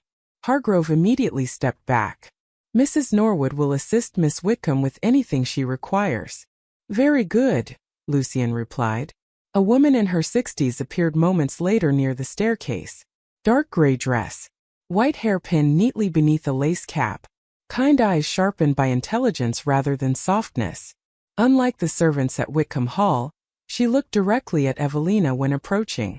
Miss Whitcomb. She curtsied lightly. I am Mrs. Norwood, housekeeper of Ravenshade Manor. How do you do? Cold, I suspect. The older woman's mouth softened faintly. We shall remedy that immediately. Something inside Evelina relaxed unexpectedly at the practical warmth in her tone. No false sweetness. No hidden mockery. Just calm certainty. Mrs. Norwood turned toward the staircase. If you would follow me. Evelina glanced once toward Lucian before moving. The Duke remained near the entrance hall fireplace watching her quietly. You are not coming? She asked before thinking. Lucian's expression shifted almost invisibly at the question. I have matters requiring attention. Of course he did. Evelina immediately felt foolish for asking. She nodded once and followed Mrs. Norwood upstairs while servants resumed moving silently throughout the hall below. Yet halfway up the staircase she looked back once without meaning to. Lucian still stood exactly where she left him. Watching. Not the staircase. Her. Their eyes met briefly across the enormous hall before Evelina turned away quickly and continued upward. The east wing stretched across the northern side of the manor overlooking cliffs and dark pine forests below. Tall windows lined the corridor while fading afternoon light spilled silver across black carpets beneath their feet. Mrs. Norwood walked beside her quietly for several moments before speaking again. You resemble your mother. Evelina nearly stopped walking. You knew her. Briefly. The housekeeper's voice remained careful now. Many years ago. Did everyone in this house know my parents? Mrs. Norwood glanced toward her. Not everyone. Another careful answer. Evelina was beginning to recognize the pattern. Ravenshade Manor apparently contained secrets layered into the walls themselves. They reached a pair of tall double doors near the end of the corridor. Mrs. Norwood opened them slowly. Evelina stepped inside and stopped completely. The room beyond looked larger than the entire upper floor of Whitcomb Hall. A massive fireplace burned steadily across from towering windows overlooking the cliffs below. Dark velvet curtains framed the walls while shelves filled with books lined one side of the room beside polished oak furniture carved with intricate silver details. Fresh flowers rested beside the bed. Fresh flowers in November. Someone prepared this room carefully before her arrival. These cannot possibly be guest rooms, Evelina said softly. Mrs. Norwood adjusted one of the blankets near the fire. No. Then whose are they? A pause. They belonged to Lady Eleanor once. Evelina felt all the air leave her lungs at once. My mother. Yes. Silence spread through the room beneath the crackling fireplace. Evelina turned slowly toward the windows overlooking the cliffs, while something painful moved quietly through her chest. Her mother's room. Not a guest suite prepared hastily after scandal erupted in London. A preserved room. Waiting. Why would he place me here? She whispered. Mrs. Norwood looked toward the fire before answering. Because His Grace does very little without reason. Evelina crossed slowly toward the nearest bookshelf while trying to steady her breathing. The room felt strange immediately. Familiar somehow despite the impossibility of that feeling. She paused near the fireplace mantel where several framed paintings rested beneath the warm glow of candlelight. Landscapes mostly. Winter forests. Northern seas. Then her eyes landed on one final portrait near the center. A woman with pale gold hair stood beside a cliff overlooking the ocean while wind lifted the edge of her dark blue dress. Evelina stopped breathing completely. The resemblance struck like physical impact. Same eyes. Same mouth. Same pale skin beneath dark northern light. Her mother stared back at her across 22 years of silence. Oh, Evelina whispered. Mrs. Norwood remained respectfully quiet behind her. Evelina stepped closer toward the portrait with trembling fingers. At the bottom corner of the frame, written in careful ink, sat one small inscription. Eleanor Vale, Ravenshade Estate. Winter 1783. Evelina stared at the words in confusion. Ravenshade Estate. Not Whitcomb Hall. Slowly, very slowly, something cold began unfolding beneath her ribs. Mrs. Norwood. Her voice barely sounded steady now. Why does this painting place my mother here? The older woman hesitated for the first time since entering the room. And that hesitation alone told Evelina the answer mattered. Mrs. Norwood did not answer immediately. The silence stretched softly through the room beneath the crackling fireplace while evening shadows deepened across the tall windows overlooking the cliffs. Evelina kept her eyes fixed on the portrait of her mother. Eleanor Vale stood painted against the northern sea with wind-lifting strands of pale gold hair across her face. Beautiful. Calm. Entirely unfamiliar. Yet the resemblance between them felt undeniable now that she saw it clearly. Evelina had spent years wondering whom she resembled because nobody at Whitcomb Hall looked like her. Cedric carried Thomas Whitcomb's darker coloring. Lady Margaret possessed cold brown eyes and sharp, elegant features that society admired. Evelina inherited none of them. Now suddenly the answer stood before her in oil and silver light. Mrs. Norwood. Her voice lowered carefully. Please. The older woman folded her hands together near the fireplace. Your mother spent time here many years ago. As a guest. Another hesitation. Small. Dangerous. No, Evelina turned slowly from the portrait. Then why was she here? Before Mrs. Norwood could answer, a sharp knock sounded against the bedroom door. Both women looked toward it immediately. Enter, Mrs. Norwood called. Hargrove stepped inside with the same controlled posture he carried downstairs. Yet the moment his eyes landed on the portrait beside Evelina, something flickered briefly across his expression again. Recognition? Concern? Perhaps both. His Grace requests dinner in the West Dining Room at 7 o'clock. Thank you, Evelina said automatically. Hargrove nodded once. Then his gaze shifted toward the painting behind her. You found Lady Eleanor. The way he spoke the name felt intimate. Respectful. Nothing like the silence surrounding her mother at Whitcomb Hall. Evelina studied him carefully. Everyone here seems to know her. Yes. And nobody intends to explain why.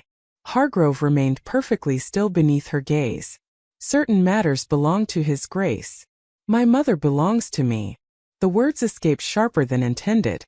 Silence followed immediately afterward. Mrs. Norwood looked toward Evelina in surprise. Hargrove's expression changed almost imperceptibly. Not offense. Approval. Very slight. The butler lowered his head respectfully.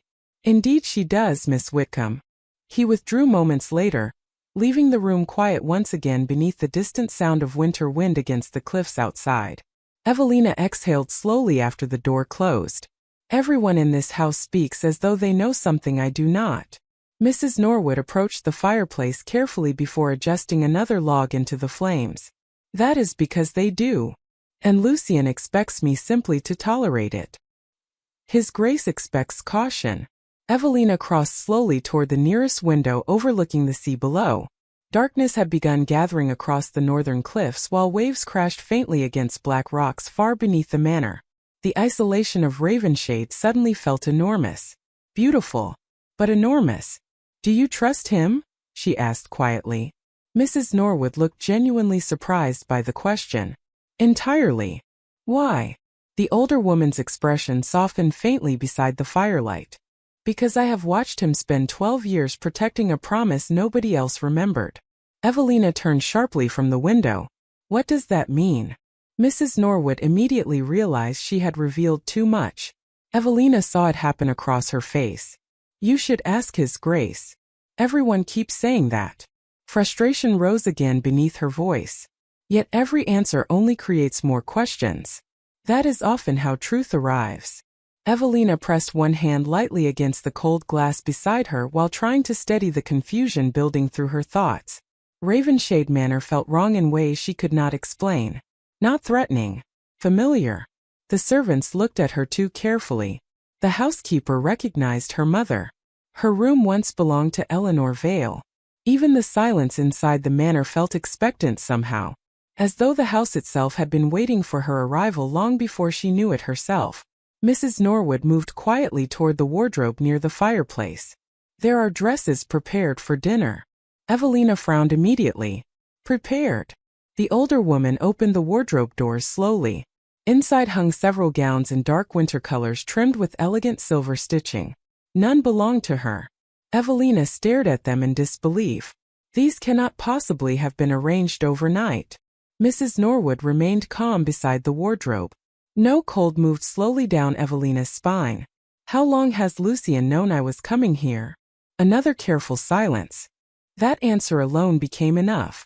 Evelina stepped slowly toward the gowns hanging inside the wardrobe. Fine fabrics. Expensive tailoring. Her exact size. She touched the sleeve of one dark blue dress lightly between her fingers while unease tightened beneath her ribs. This was planned. His Grace prefers preparation. Preparation for what? Mrs. Norwood looked toward the fire again before answering. For uncertainty. That sounded dangerously close to evasion again. Evelina released the fabric and stepped back from the wardrobe entirely. No, she said softly. This goes beyond uncertainty. Her pulse had begun quickening now. She felt it clearly in her throat. My mother lived here. My father trusted the Duke with my life. Rooms were prepared before I arrived. And everyone inside this house keeps looking at me as though they recognize something I cannot see. Mrs. Norwood remained quiet. Too quiet. Evelina's voice lowered further. What am I missing? Before the older woman could answer, another sound interrupted the room. Footsteps approaching quickly down the corridor outside. Heavy. Male. The bedroom door opened almost immediately afterward without waiting for permission. Miles stepped inside still wearing his dark traveling coat, rainwater damp across one shoulder. Mrs. Norwood. His voice remained calm but urgent beneath it. His Grace requests Miss Whitcomb downstairs immediately. Evelina straightened at once. What happened? Miles glanced briefly toward her. Visitors arrived. Cold settled instantly through the room. From London. No crest displayed. The same phrase from earlier on the road. Evelina felt her stomach tighten sharply. How did they find us? They did not, Miles said carefully. They found Ravenshade. Mrs. Norwood moved immediately toward Evelina. You should remain upstairs. No, Evelina looked toward Miles. Who are they? A gentleman and 2 riders. Does Lucien know them? Miles hesitated slightly. Unfortunately. That single word disturbed her more than any direct warning could have. Evelina crossed quickly toward the door before Mrs. Norwood could stop her. Miss Whitcomb, the housekeeper began softly. If strangers arrived at this manor asking for me, I deserve to know why. Neither Miles nor Mrs. Norwood argued further after that. The corridor outside had grown darker now beneath evening shadows and flickering wall lanterns. Evelina followed Miles quickly through Ravenshade Manor, while distant thunder rolled faintly across the northern cliffs again.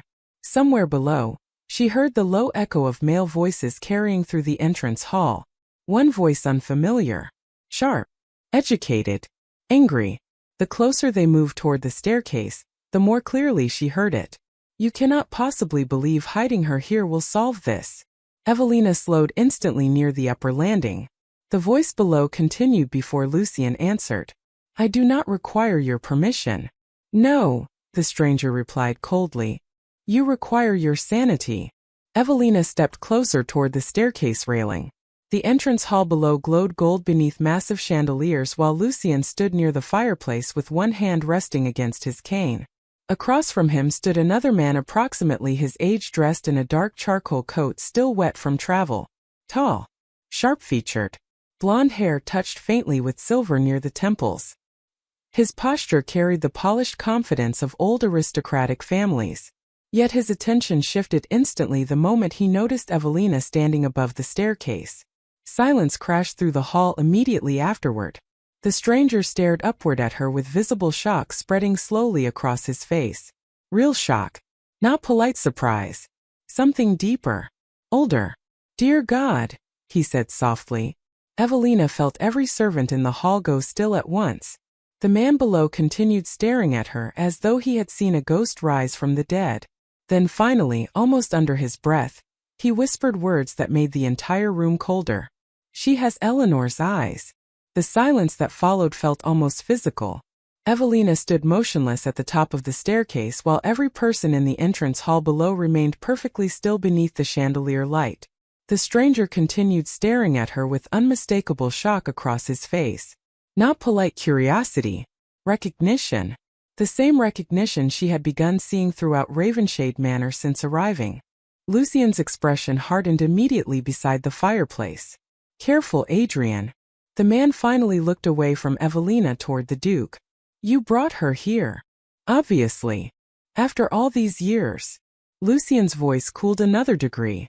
You were informed for a reason, not invited for commentary. Adrian. Evelina repeated the name silently while descending the staircase one careful step at a time. The stranger watched her approach with visible restraint now, though disbelief still lingered beneath it. Up close, he appeared older than Lucien by several years. Elegant in the sharp polished way Southern aristocrats often were. Yet exhaustion shadowed his face beneath the refinement. Miss Whitcomb, he said quietly once she reached the final step. Forgive my reaction. Evelina studied him steadily. You knew my mother. Yes. Everyone in this house seems to. Adrian glanced briefly toward Lucien before answering. Your mother was not easily forgotten. The sentence settled strangely through the hall. Evelina noticed servants lowering their eyes immediately afterward as though the topic itself carried dangerous weight inside Ravenshade Manor. Lucien stepped forward then, positioning himself slightly closer to her without seeming to notice he had done it. This is Adrian Montclair. Viscount Montclair, Adrian corrected absently while still watching Evelina's face. Though titles feel irrelevant at the moment. Evelina recognized the name immediately. Even at Whitcomb Hall she had heard whispers surrounding the Montclair family. Ancient aristocracy. Political influence. Old northern money older even than the crown itself. You are a friend of the Duke. Adrian gave a faint humorless smile. Something resembling that. Adrian dislikes most people, Lucien said calmly. Yet he continues appearing at my door regardless. Because someone inside this house must occasionally possess common sense. The two men exchanged a look carrying years of history Evelina could not read. Not hostility exactly. Familiar opposition. Like men who argued often because both expected the other to survive it. Adrian finally turned his full attention back toward Evelina. You have been told very little. Apparently everyone knows that except me. A faint shift crossed his expression then. Approval perhaps. You sound like Eleanor too. Evelina felt the words land heavily inside her chest again. Every comparison to her mother felt simultaneously comforting and deeply unsettling. She had spent 22 years knowing almost nothing about the woman. Now strangers spoke of her constantly as though her memory still moved through these halls like a living presence. What was she to Ravenshade Manor? She asked quietly. Adrian's gaze flickered briefly toward Lucien before returning to her. That, he said carefully, depends how much Lucien has finally decided to tell you. Not enough. No, Adrian murmured softly. Probably not. Lucien's jaw tightened almost imperceptibly. This conversation serves no purpose tonight. The purpose, Adrian replied calmly, is that she deserves honesty before the newspapers decide her future permanently. Evelina looked sharply between them. What does that mean? Neither man answered immediately, which itself became an answer. Cold spread slowly beneath her ribs. The marriage rumors. Her voice lowered carefully. They are not simply gossip. Adrian exhaled quietly through his nose before Lucien could speak. No silence crashed through the hall again. Evelina stared at him in disbelief. You cannot possibly be serious. Lucien's expression remained unreadable. Sit down, Miss Whitcomb. No, her pulse had begun beating hard enough she felt it in her throat. I am tired of people discussing my life as though I am absent from the room. Adrian looked almost impressed by the response. Lucien simply watched her steadily beneath the chandelier light. Very well, the Duke said quietly. Remain standing. Evelina folded her arms tightly against herself to keep her hands from shaking. Explain. Adrian crossed slowly toward the fireplace before speaking again. 3 noble families have already contacted London lawyers this morning regarding you. Why? Because yesterday you were invisible. Today you are connected publicly to Ravenshade. Evelina frowned. That cannot matter so quickly. Adrian looked at her carefully. You still do not understand who your mother was. Lucien's voice cut across the hall immediately afterward. Enough. No, Adrian replied sharply. Not enough. 12 years of silence created this disaster. The Duke's eyes hardened dangerously. Watch yourself. Or what? Adrian's own voice cooled. You will glare at me until I become intimidated like the rest of England? Tension spread instantly through the hall. Even the servants seemed to stop breathing. Evelina looked between the two men in growing confusion. Someone explain what is happening. Adrian looked toward her first. Your mother was connected to Ravenshade long before she married Thomas Whitcomb. Lucien moved immediately. Adrian. She deserves the truth. Not tonight. When then? Adrian gestured sharply toward Evelina. After another newspaper announces their engagement by morning? The word echoed through the entrance hall like another storm breaking overhead. Engagement. Not rumor now. Not speculation. Adrian turned fully toward Evelina again. Miss Whitcomb. His voice softened slightly. Your mother was once formally promised to the Ravenshade family. Evelina felt the world tilt sideways for one brief impossible second. What? 24 years ago, Adrian continued carefully, Eleanor Vale was intended to marry into this house. Her eyes shifted slowly toward Lucien. The Duke remained perfectly still beside the fire. Too still. Evelina understood immediately that Adrian spoke truth. You, she whispered. She was promised to you. No, Lucien's voice remained calm. Not to me. Adrian answered instead. To Lucien's older brother. Silence swallowed the hall entirely. Evelina stared at them both without breathing. Lucien had a brother. Had. Past tense. Something painful and old moved briefly through his expression before vanishing again beneath control. Adrian looked toward the fire. Nathaniel Ravenshade died before the marriage took place. How? Evelina asked quietly. Neither man answered immediately. The hesitation itself felt dangerous. Adrian finally spoke. An accident at sea. Another accident. Another incomplete explanation. Evelina recognized the pattern now. Aristocratic families apparently buried truth beneath elegant wording, until nobody remembered what really happened. And my mother? Disappeared from society shortly afterward. Adrian's eyes returned toward her steadily. Then several months later she married Thomas Whitcomb unexpectedly and vanished entirely from London. Evelina felt cold despite the massive fire burning only feet away. Why would she leave everything behind? Lucian answered this time. Because she discovered something she was never meant to know. Evelina looked toward him sharply. What? Records. His voice lowered. Financial transfers. Property claims. Names connected to Nathaniel's death. The entire hall seemed suddenly smaller around her. You believe your brother was murdered? Lucian did not respond. Adrian did. Lucian believes many things. And you? Evelina asked quietly.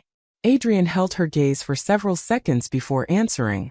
I believe your mother became dangerous to powerful men the moment she started asking questions. Silence followed again. Long, heavy. Evelina pressed one hand lightly against the staircase railing beside her to steady herself. And where do I fit into any of this? Adrian's expression changed subtly. Not pity. Something closer to concern. That, he said softly, is precisely what certain people are trying very hard to determine. Lucian stepped closer then. Enough for tonight. You think ignorance still protects her? Adrian asked quietly. I think exhaustion makes people vulnerable. Evelina looked toward the Duke. And what do you think makes me now? Lucian's gaze settled directly on hers. Targeted. The word landed with quiet finality through the hall. Evelina felt it all at once then. The strange riders on the road. The stolen birth records. The prepared rooms. The fear inside Whitcomb Hall when Lucian arrived. She was not caught accidentally inside someone else's conflict. She had always been inside it. She simply had not known. Adrian reached slowly into the inner pocket of his coat and withdrew a folded newspaper before handing it toward Lucian. There is one more complication. The Duke unfolded it once. His expression darkened instantly. Evelina saw the exact moment tension hardened through his shoulders. What? She asked softly. Lucian handed the paper toward her without speaking. Evelina looked down at the headline. Whitcomb family announces daughter was forcibly removed by Duke Ravenshade. Beneath it sat another line even worse than before. Sources suggest legal action regarding unlawful confinement and coerced marriage. Evelina stopped breathing entirely. Adrian's voice came quietly from beside the fire. London no longer believes you were rescued. He looked directly at Lucian then. They believe you kidnapped her. Evelina read the newspaper twice before the words fully settled into meaning. Her fingers tightened slowly around the edges of the page, while the entrance hall remained silent beneath the chandeliers overhead. Kidnapped. The accusation looked obscene, printed beside Lucian's name in dark ink large enough for all of England to consume with morning tea. She lifted her eyes carefully toward him. The Duke stood near the fireplace with one hand resting against his cane, expression unreadable beneath the golden light. Not angry. Not surprised. Prepared. That frightened her more than outrage would have. My family published this. Her voice sounded distant to her own ears. Adrian nodded once beside the fire. Approximately 3 hours ago. They are lying. Yes. And London will believe them. Adrian's silence became confirmation. Evelina lowered the newspaper slowly. A strange hollow feeling had begun spreading through her chest. She thought humiliation reached its limit inside the ballroom at Whitcomb Hall. Apparently she had underestimated society's imagination. How quickly can this become legal? She asked quietly. Adrian looked toward Lucian before answering. With enough political pressure. Very quickly. Cedric does not possess political pressure. No, Adrian's expression cooled. But people interested in Eleanor Vale certainly do. The entrance hall seemed colder suddenly despite the massive fireplaces burning along the walls. Evelina folded the newspaper once with deliberate care to keep her hands from shaking visibly. So now I am useful. Lucian's gaze lifted toward her immediately. You were never useless. No, she said softly. Only hidden. Silence followed. Heavy. Adrian studied her carefully while servants continued pretending not to hear any of it. Ravenshade Manor apparently trained discretion into its walls. What happens if they come here? Evelina asked quietly. They will, Adrian replied before Lucian could speak. Question is how soon? Nobody enters this estate without permission, Lucian said calmly. Adrian gave him a long look. You truly intend to escalate this? I intend to finish it. Something dangerous moved briefly through the hall beneath those words. Evelina noticed it immediately. Adrian noticed it too. Lucian. The Viscount's voice lowered slightly. Be careful. I stopped being careful 12 years ago. Another silence. This one older somehow. Filled with history she still did not understand. Evelina looked between them slowly. What happened 12 years ago? Neither answered immediately. Again. Always again. The pattern was beginning to exhaust her more than frighten her. You speak around truths as though saying them directly will summon demons into the room. Adrian exhaled quietly through his nose. In this case it might. Adrian, Lucian warned. No, the Viscount looked toward the Duke sharply now. She deserves at least one honest answer tonight. Lucian remained perfectly still beside the fire. Evelina watched tension gather subtly through his shoulders. Very well, the Duke said finally. 1. Adrian turned toward Evelina completely. 12 years ago your father discovered financial transfers connected to Nathaniel Ravenshade's death. Evelina listened carefully. You told me that already. What I did not tell you is who signed them. The hall went silent again. Adrian continued before either of them could retreat into another evasive answer. One signature belonged to a man named Frederick Vale. Evelina frowned immediately. Vale. Your mother's older brother. Her breath caught. My uncle. Yes. Adrian's expression hardened slightly. And one of the most politically connected men in England. Cold spread slowly beneath her ribs. You think my mother's own family harmed the Ravenshades. We think Eleanor discovered evidence connecting her brother to Nathaniel's death. Evelina stared at him without blinking. That is impossible. Perhaps. Adrian's eyes darkened. Unfortunately, impossible things have a habit of surviving inside aristocratic families. Lucian crossed slowly toward the staircase then, stopping only a few feet from Evelina. His presence changed the air around him somehow. Controlled. Heavy. Your mother disappeared from society 3 months after confronting Frederick Vale privately. And after that? Thomas Whitcomb married her almost immediately and removed her from London. Evelina's pulse quickened. To hide her? Yes. Then why would they let me live? The question settled heavily through the entrance hall. Lucian answered this time. Because children are easier to erase slowly than women. The word struck hard enough she physically felt it. Evelina looked away instinctively toward the massive windows overlooking the dark cliffs beyond Ravenshade Manor. Rain had begun again outside. Soft against the glass. Endless. Whitcomb Hall erased me. She said it quietly. Not as accusation. Realization. Lucian watched her carefully. Yes. Memories shifted painfully through her mind all at once. Rooms she was discouraged from entering. Portraits removed after questions. Invitations never extended. Cedric inheriting every visible piece of the Whitcomb name, while she became increasingly invisible beside him. She had mistaken neglect for indifference. It had been strategy. They wanted me forgettable. Adrian answered gently. Very much so. Evelina lowered her gaze toward the newspaper still resting in her hands. Purchased bride. Kidnapped daughter. Coerced marriage. London had transformed her overnight from invisible girl into public scandal. Yet beneath the humiliation sat something colder now. Fury. Small. Controlled. Growing steadily beneath years of silence. Lucian noticed it first. Of course he did. What are you thinking? Evelina lifted her eyes toward him. I think my family spent 12 years convincing me I mattered to nobody. Her voice remained calm. Too calm. And now suddenly everyone seems terrified I exist. Silence spread again. Adrian's expression changed subtly. Respect perhaps. Lucien simply watched her with that same steady, unreadable focus that always made her feel as though he saw more than she intended to reveal. That, Adrian murmured quietly, sounds remarkably like Eleanor. Evelina almost asked another question before movement near the front doors interrupted the hall again.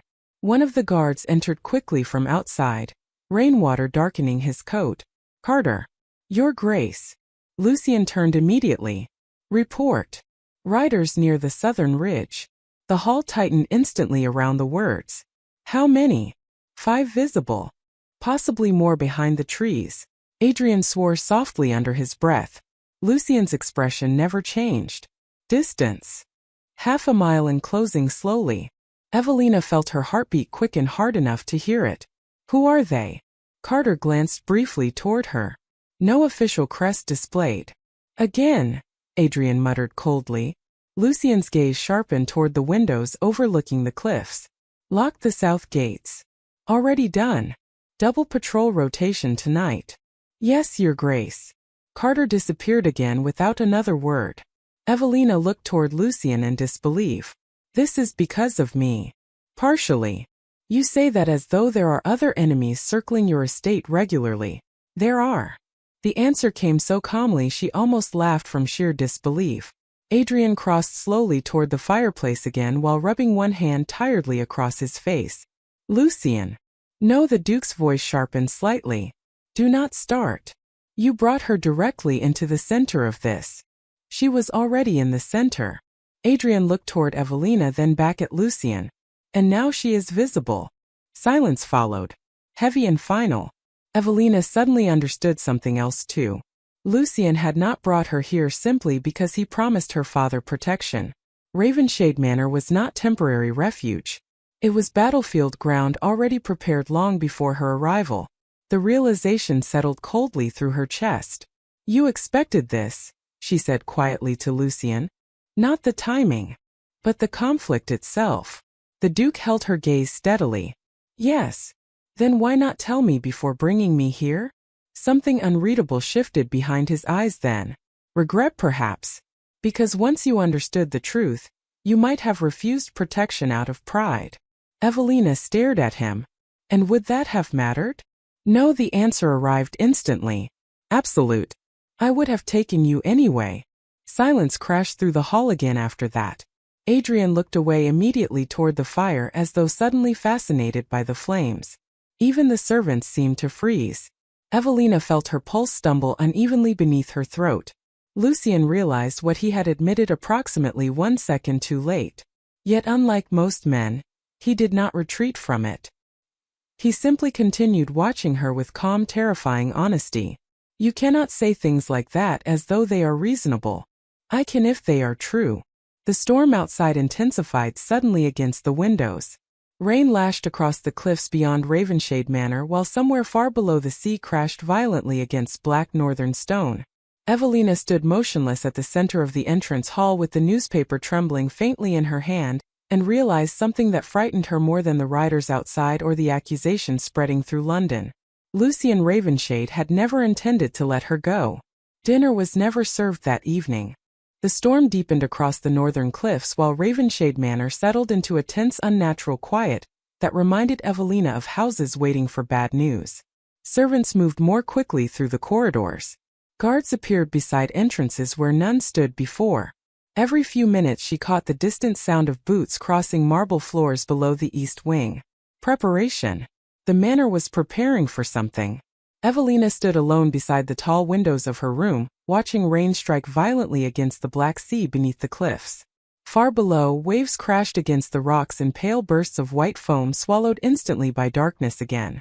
Behind her, the portrait of Eleanor Vale remained illuminated softly by firelight near the mantel.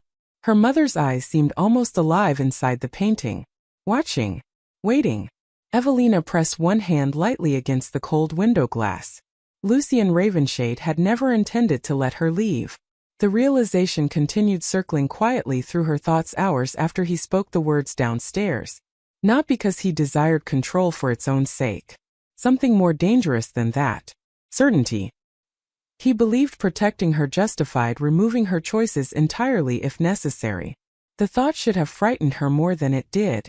Instead, another realization unsettled her deeper. For the first time in her life, someone considered her important enough to fight over. A soft knock interrupted the silence behind her. Evelina turned slowly from the window. "Enter." Mrs. Norwood stepped quietly into the room carrying a silver tray with untouched tea and fresh candles. "I thought you might not sleep easily tonight." Evelina managed the faintest tired smile. "You are correct." The older woman placed the tray carefully beside the fireplace before studying her face. "His Grace requested additional guards outside this corridor." "Because of the riders?" "Yes." Evelina crossed slowly toward the fire. "Has anyone identified them?" Mrs. Norwood hesitated slightly. "No." Another careful answer. Evelina almost laughed from exhaustion. "Does everyone inside this house receive special training in avoiding direct explanations?" To her surprise, Mrs. Norwood's mouth softened briefly into genuine amusement. "Only the intelligent servants." Evelina exhaled quietly through her nose. "I do not know whether that was meant kindly." It was. Silence settled comfortably for several moments while the fire cracked softly nearby. Then Mrs. Norwood spoke again. "His Grace also asked that you remain inside the East Wing tonight." "Did he?" "Yes." "And if I refuse?" Mrs. Norwood looked toward her steadily. "He will become very difficult to argue with." The honesty startled a faint laugh from Evelina before she could stop it. The sound felt strange after so many hours of tension. Mrs. Norwood noticed immediately. "There," the older woman said softly. "That expression belongs to your mother too." The laughter vanished almost instantly. Evelina lowered her eyes toward the flames. "Everyone says that." "Because it is true." "What was she like?" Mrs. Norwood became quiet beside the fire. Not evasive this time. Remembering. "Lady Eleanor," she said slowly, "was the kind of woman people underestimated until it became dangerous for them." Evelina listened carefully. "How?" She listened more than she spoke. A small smile touched the older woman's face. "Men often mistake silence for weakness." The sentence settled deeply beneath Evelina's ribs. She looked again toward the portrait across the room. Did she love this place? Very much. Then why did she leave? Mrs. Norwood's expression dimmed immediately. Because staying became impossible. Before Evelina could ask more, another knock sounded sharply against the door. Different this time. Harder. Immediate. Mrs. Norwood opened it to reveal Adrian Montclair standing in the corridor still dressed in dark traveling clothes. His expression looked grim beneath the lantern light. "I need to speak with Miss Whitcomb." Mrs. Norwood frowned slightly. "It is nearly midnight. Unfortunately, the timing is not negotiable." Evelina straightened immediately. "What happened?" Adrian looked toward the older woman first. "Privately." Mrs. Norwood hesitated only briefly before leaving the room. The moment the door closed behind her, Adrian crossed toward the fireplace and lowered his voice. "Lucien sent Miles south 2 hours ago to investigate the riders near the ridge." Evelina felt her stomach tighten. "And they were not scouts. Then who were they?" Adrian studied her carefully before answering. "Men hired by Frederick Vale." Silence crashed through the room instantly. "My uncle." "Yes." Evelina stared at him without breathing. "You are certain?" "One of the riders carried Vale correspondence." Adrian's jaw tightened faintly. "Which means your family in London is no longer operating independently." Cold spread slowly beneath her skin. "Cedric is working with my uncle." Most likely without understanding the full situation. Adrian crossed slowly toward the window overlooking the storm-dark cliffs outside. "Unfortunately, that makes him easier to manipulate." Evelina lowered herself slowly into one of the chairs near the fire because suddenly her knees no longer felt steady. "Why now?" she whispered. "Why after all these years?" Adrian turned back toward her. "Because someone finally located the original inheritance records." Her pulse stumbled unevenly. "What records?" "The ones proving Eleanor Vale legally transferred portions of her estate before disappearing." Evelina stared at him. "To my father." "No." Adrian's voice lowered carefully. "To you." The room seemed to tilt sideways for one brief impossible second. "That is absurd." "Unfortunately, it is not." Adrian removed a folded document from inside his coat and handed it toward her. Lucien did not want you seeing this yet. Evelina accepted the paper slowly with trembling fingers. The seal at the bottom bore an unfamiliar crest beneath faded signatures and official markings. She recognized only two names immediately: Eleanor Vale, Thomas Whitcomb. What is this? Your mother's trust transfer. Evelina scanned the document while firelight flickered across the page. Legal language blurred briefly before settling into meaning. Beneficiary, heir, estate protections. Her own name appeared repeatedly throughout the transfer. Evelina Whitcomb, sole inheritance claimant. She stopped breathing entirely. No, Adrian watched her carefully. Yes. This amount. Her voice barely sounded steady now. This cannot possibly be real. It is. Evelina looked up sharply. Then why did we live like declining nobility, barely holding Whitcomb Hall together? Adrian's expression darkened. Because your father concealed the transfer after Eleanor disappeared. Why? Because if Frederick Vale discovered the truth, you would never have survived childhood safely. The words settled coldly through the room. Evelina lowered her gaze slowly back toward the document resting in her shaking hands. Her entire life suddenly rearranged itself again. Invisible daughter. Forgotten girl. Burden inside Whitcomb Hall. All of it carefully manufactured. Not because she lacked value. Because she possessed too much of it. Lucien knew. Yes. For years. Yes. Something sharp moved painfully through her chest then. Not betrayal exactly. Something more complicated. And he still let me believe I was unwanted. Adrian's expression softened faintly. No, Evelina lifted her eyes toward him. Excuse me. Lucien never believed you were unwanted. The Viscount crossed slowly toward the fire again. He believed keeping distance gave you the best chance at surviving unnoticed. That was not his decision to make. No, Adrian studied her quietly. Yet he made it anyway. Silence followed. Heavy. Honest. Outside, thunder rolled across the cliffs while rain battered Ravenshade Manor in violent waves. Evelina folded the document carefully against her lap, while trying to steady the thoughts racing through her mind. Why would Lucien protect me this long? She asked quietly. Adrian looked toward the flames before answering. Because 22 years ago your mother made him promise. Evelina's breath caught. What? The night Eleanor vanished from London, she came here first. Adrian's voice lowered.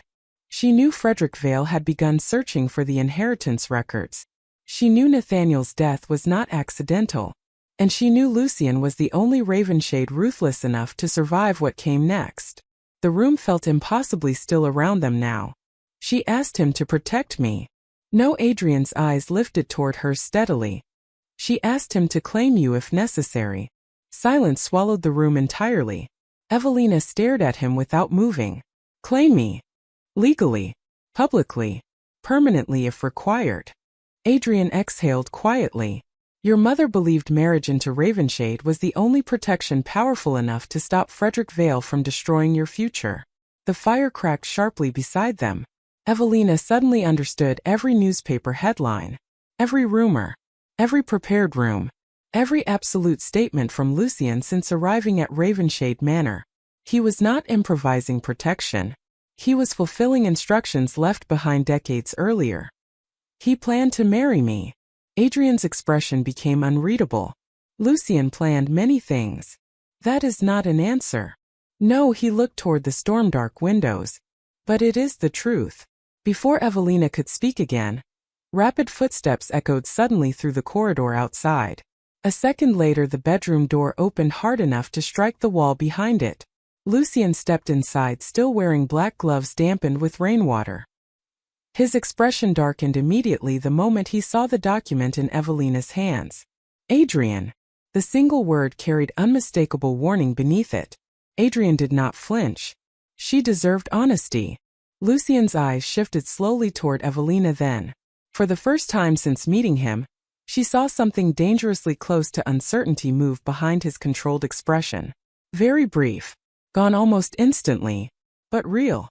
You were not supposed to learn about that tonight, he said quietly. Evelina rose slowly from the chair beside the fire while still holding the inheritance papers tightly in trembling hands. You were going to marry me because my dead mother asked you to. Silence followed. Lucien held her gaze steadily across the room. Then finally, with terrifying calm honesty, he answered. No. He stepped farther inside while stormlight flashed briefly across his face from the windows behind him.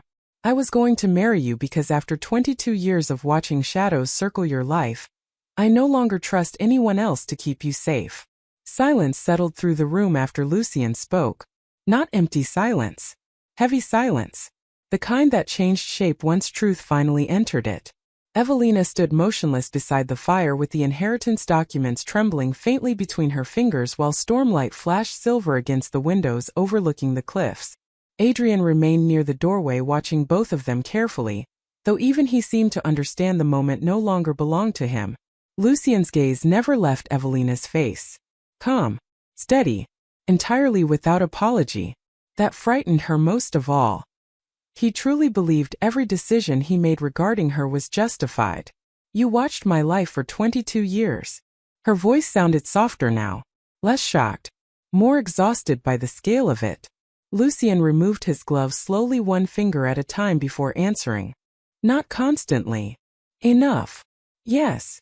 Evelina lowered her eyes briefly toward the documents in her hands. Sole inheritance claimant. The words still looked unreal, printed beneath legal seals and signatures. And all this time, she whispered, I believed I was invisible. Lucien stepped farther into the room. You were hidden. That is not better. No, his voice lowered slightly. It is not. Another silence followed. Rain battered the windows harder outside while the fire crackled sharply beside them. Evelina became suddenly aware of how tired she felt. Not physically. Emotionally. Every hour inside Ravenshade Manor peeled another layer from the life she thought belonged to her. By now she barely recognized the girl who stood silently against ballroom walls trying not to embarrass her family. Did you ever intend to tell me the truth willingly? She asked quietly. Lucien looked directly at her. Eventually. When? When I believed it would no longer place you in danger. Adrian exhaled softly near the doorway. Which in Lucien's mind usually means never. The Duke ignored him completely. Evelina watched that too. Lucien dismissed entire conversations simply by refusing to acknowledge them. Powerful men at Whitcomb Hall shouted when challenged. Lucien merely decided whether another person's opinion deserved existence. The realization should have infuriated her. Somehow it only made her more aware of him. Dangerous again, she thought. In entirely new ways now. You planned my future without asking me. Lucien's expression did not change. Yes. Adrian muttered something quietly under his breath near the door that sounded suspiciously like finally. Evelina tightened her fingers slightly around the papers. And if I refused marriage? You still retain that choice. Do I? Her voice sharpened for the first time all evening. London believes you kidnapped me. My family publicly accused you. Armed riders are circling this estate because apparently my existence threatens half the aristocracy. Exactly what part of this resembles freedom?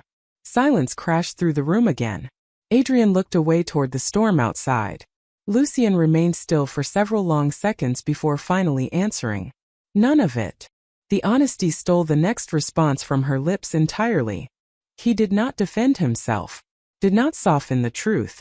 None of it resembled freedom. Evelina felt anger flicker briefly beneath her ribs anyway. Then why should I trust you? Lucien crossed slowly toward the fireplace until only several feet separated them. Because despite everything you have learned tonight, I am still the only person in England who has not lied to you about your value.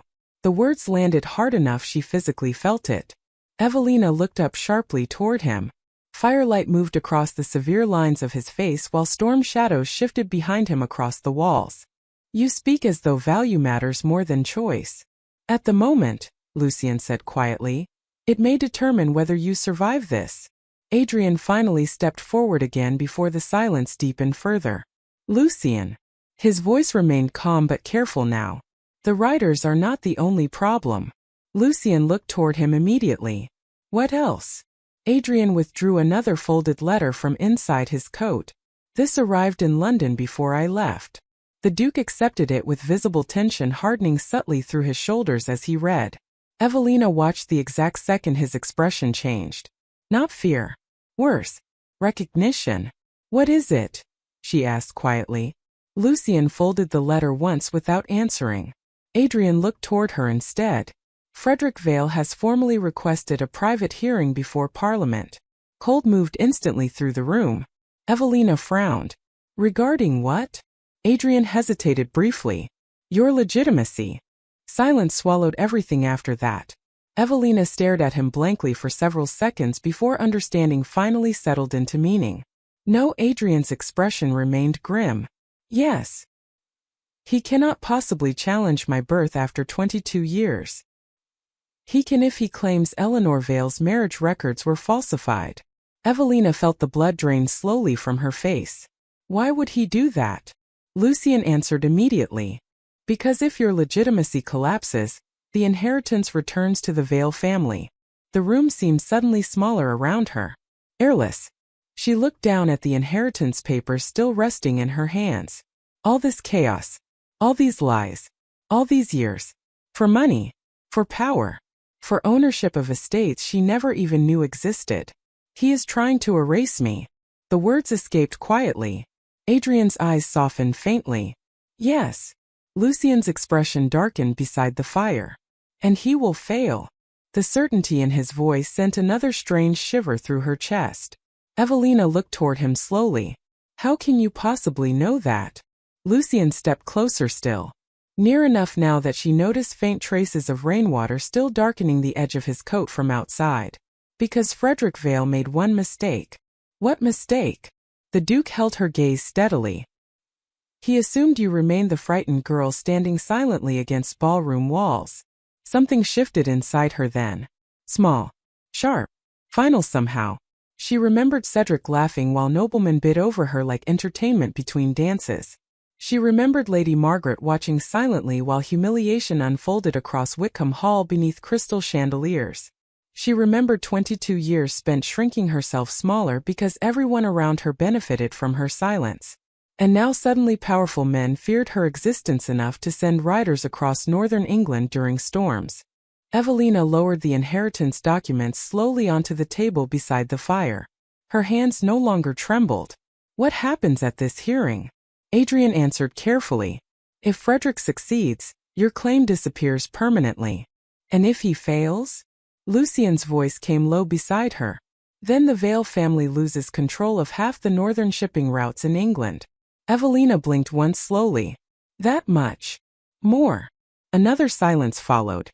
Then gradually, almost unbelievably, understanding arrived. Not complete understanding. Enough. Her mother had not been erased because she was weak. Eleanor Vale had become dangerous because she threatened men accustomed to absolute control. And now those same men looked at Evelina and saw the return of something they believed buried decades earlier. "That is why my family sold me so easily," she whispered. "They thought if I became scandalous enough, nobody would listen to me later." Adrian looked genuinely impressed now. "Exactly." Lucian simply watched her quietly beside the fire. Not surprised. As though he had been waiting for her to reach the conclusion herself. Evelina turned toward the windows overlooking the violent northern sea below the cliffs. Rain lashed against the glass while thunder rolled across the horizon beyond Ravenshade Manor. Somewhere in the darkness outside, men waited to erase her name for the second time in her life. Slowly, she looked back toward Lucian. "What would happen," she asked carefully, "if I chose to fight instead?" Silence filled the room. Adrian looked immediately toward the Duke. Lucian's expression did not change at all. Yet something dangerous sharpened quietly behind his gray eyes. "Then," he said softly, "England would finally understand why your mother terrified them."